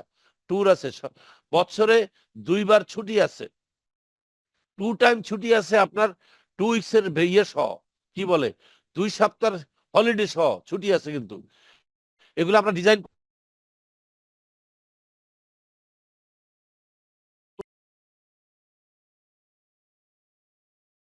কোনোদিন আপনি এমএলএম এর সাথে মিলাতে পারবেন না। এটা একেবারে ট্রেডিশনাল কাজ। আপনার ছুটি ছাটা আছে, এইচআর এর যত আইন কানুন আছে আপনার উপর প্রয়োগ হবে, আর টাইম মতো কিন্তু অফিসে আসতে হবে। আপনি সকালে ভোরে চলে আসবেন হবে না। 9 to 5 ম্যান্ডেটরি অফিস করতে হবে জিএম হিসাবে। 9 to 5 আপনাকে ম্যান্ডেটরি অফিস করতে হবে একজন সেলস সুপারভাইজার হিসেবে, জানেন? একমাত্র যিনি sales and marketing executive SME, তার জন্য কোনো নাই, অফিস রুল নাই। অফিস রুল কিন্তু যেদিন আপনি সুপারভাইজার হবেন সেদিন থেকে অফিস রুল আপনার উপরে প্রয়োগ হবে। Mandatory 9 to 5। ওভারটাইম করলে কোনো সমস্যা নেই, আমরা আপনাদেরকে সেভাবে এন্টারটেইনমেন্ট করব, কিন্তু 9 to 5 আপনাকে করতেই হবে অফিস। কারণ আপনি অফিস না করলে আমাদের রেগুলার কাজ করবে কি? আমরা তো কোনো এমপ্লয়ি রাখতেছি না। অ্যাকচুয়ালি আপনি আমাদের কিন্তু একজন চুক্তিভিত্তিক এমপ্লয়ি, কিন্তু গার্মেন্টস এর কর্মীদের মতো। গার্মেন্টস এর কর্মীদের কোনো বেতন নাই, তারা চুক্তিভিত্তিক কাজ করে, পিস ওয়ার্ক। যত পিস সেলাই করে তত পায়। এখানেও তাই, যত পিস সে বুকিং করবেন তত আসতে থাকবে। আচ্ছা, এরপরে যেটা ফাইনালি হবে সেটা হচ্ছে আপনাদের জন্য রাখছি, আমি ইচ্ছা করে রাখছি এটা, যখন এক একজনের 2 জন জিএম তৈরি করতে পারবেন, এই জায়গাটাতে ছোট সিট কিন্তু অনেক ছোট, এখানে খুব সীমিত লোক নেব আমি। অ্যাসিস্ট্যান্ট ডাইরেক্টিং, অ্যাসিস্ট্যান্ট কি বলে মার্কেটিং ডাইরেক্টর, এএমডি আর কি, এএমডি নিচ্ছি 12 জন আমার সাথে কাজ করার জন্য, এর বেশি নিতে পারতেছি না। 12 জনের কোটা পূরণ হয়ে গেলে আর নাই। এই 12 জন কে দ্রুত হবেন, এটা আপনারা কে ভাগ্যবান হবেন আমার ধারণা নাই। এই এএমডি যারা, তারা আমার সাথে কাজ করবে। আমি আপনাদের ইউনিটের ডাইরেক্টর মার্কেটিং বা এডিএম যেটাই বলেন, এডিএমও বলতে পারেন, assistant director marketing, assistant director marketing বলতে পারেন, এডিএম বলেন আর এএমডি বলেন, পদবি আমরা বানাবো, এটা আমাদের ব্যাপার। আপনারা এই 12 জন কাজ করবেন কিন্তু আমার সাথে। আপনাদেরকে নিয়ে আমি পলিসি মেকিং করব, আপনাদেরকে নিয়ে আগামীতে সেল কিভাবে বাড়ানো যায়, ওই 12 জনকে নিয়ে আমি টার্গেট করব 10 বিভাগে এক একজন মার্কেটিং ডাইরেক্টরকে আমি এক একটা দায়িত্ব দেবো বিভাগীয় শহরে। তারা সেখানে যায় কর্পোরেট ট্রেনিং করাবে, সেখানে সাইটগুলো পরিদর্শন করবে, কাজ কতদূর আগাইলো, কোন কাস্টমারের কি কমপ্লেইন হলো, কাস্টমার সার্ভিস। আজকে যে কাস্টমার সার্ভিস আপনাদেরকে আমি দিচ্ছি, তখন কিন্তু আমি দেবো না, আমার এডিএমরা দেবে কিন্তু কাস্টমার সার্ভিস, আমার জিএমরা দেবে। আমি নিচের দিকে পাওয়ার ডেলিগেট করে দেব। দেখবেন এরকম জুম মিটিং একটা হবে না, কিন্তু শত শত হাজার হাজার জুম মিটিং হবে একই দিনে হবে। সেখানে কোনো একজন সুপারভাইজার এরকম ট্রেনিং দিবে, কোনো একজন অ্যাসিস্ট্যান্ট ম্যানেজার ট্রেনিং দিবে, কোনো একজন ম্যানেজার ট্রেনিং দিবে, কোনো একজন জিএম ট্রেনিং দিবে। আর বড় বড় কনফারেন্স গুলোতে ট্রেনিং দিবে কে? মনে করেন তারা আপনাদের এখন যেটা ডেস্টিনি, যেটা ডায়মন্ড মনে করেন, ডায়মন্ড বা ক্রাউন যাই বলেন, এদের মতো সম্মানজনক পদ হচ্ছে এখানে এডিএম। সেই এডিএমরা হবে কর্পোরেট ট্রেনার, কিন্তু তাদের ভাবসাবই ভিন্ন থাকবে। তারা চালাবে কিন্তু দামি গাড়ি, প্রাডো টাডো এগুলা চালাবে। খুব স্বাভাবিক, কারণ তাদের ইনকাম আর একটু বেশি। বলে দেই কত, গোপন রেখে লাভ কি? এক একজন এডিএম এর ইনকাম হবে মাসে 40 লাখ টাকা। তাহলে আপনি বলেন 40 লাখ টাকা এই মাসে ইনকাম করে কয়জন আপনারা বাংলাদেশে ছিলেন? এরকম 12 জন আসবে আমার পাশে। এই 12 জনই কিন্তু এর বেশি নেওয়া হবে না। 12 হলে শেষ, আর নাই। তো এবার বুঝছেন এটা যে এমএলএম না, এমএলএম তো এগুলো খোলা থাকে, যত হবে তত হবে, যত হবে তত হবে। এখানে ফিক্স করা হচ্ছে যাতে আমাদের কোনো বদনামি না হয়, আমরা নাকি দুনিয়ার লোকের কাছে মাল বেশি। No, everything fix. একটা অ্যাপার্টমেন্টও ভুয়া তৈরি করে বিক্রি করা হবে না, কাল্পনিক। যত অ্যাপার্টমেন্ট তত কাস্টমার, শেষ একদম। এরপর আমরা প্রজেক্ট 2 এ যাব। সেই প্রজেক্ট 2 এর হাইলাইট করে দেই, কারণ এটা জানলে আপনাদের সুবিধা।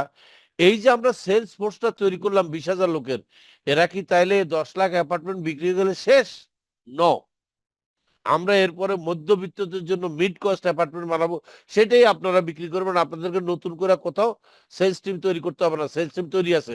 আপনি অলরেডি পদাধিকার বলে জিএম, আপনি অলরেডি পদাধিকার বলে ম্যানেজার, আপনি অলরেডি পদাধিকার বলে সুপারভাইজার। শুধু নতুন প্রোডাক্ট আসছে আপনার কাছে, কি মধ্যবিত্তদের জন্য প্রোডাক্ট। সেটা আমরা কোথায় করব? টঙ্গীতে করব, জাপান গার্ডেন সিটির মতো করব। তারপর আমরা কোথায় করব? চিটাং হালিশহরে করব। তারপর আমরা কোথায় করব? রাজশাহীতে করব, খুলনায় করব। মানে বিভাগীয় শহরগুলোতে আমরা মধ্যবিত্তদের জন্য একটু ভালো অ্যাপার্টমেন্ট করব, যেগুলার হয়তো মনে করেন কস্ট হবে 7,000 টাকা স্কোয়ার ফিট, 8,000 টাকা স্কোয়ার ফিট। কমিশন কিন্তু ওই হিসাবে পাবেন।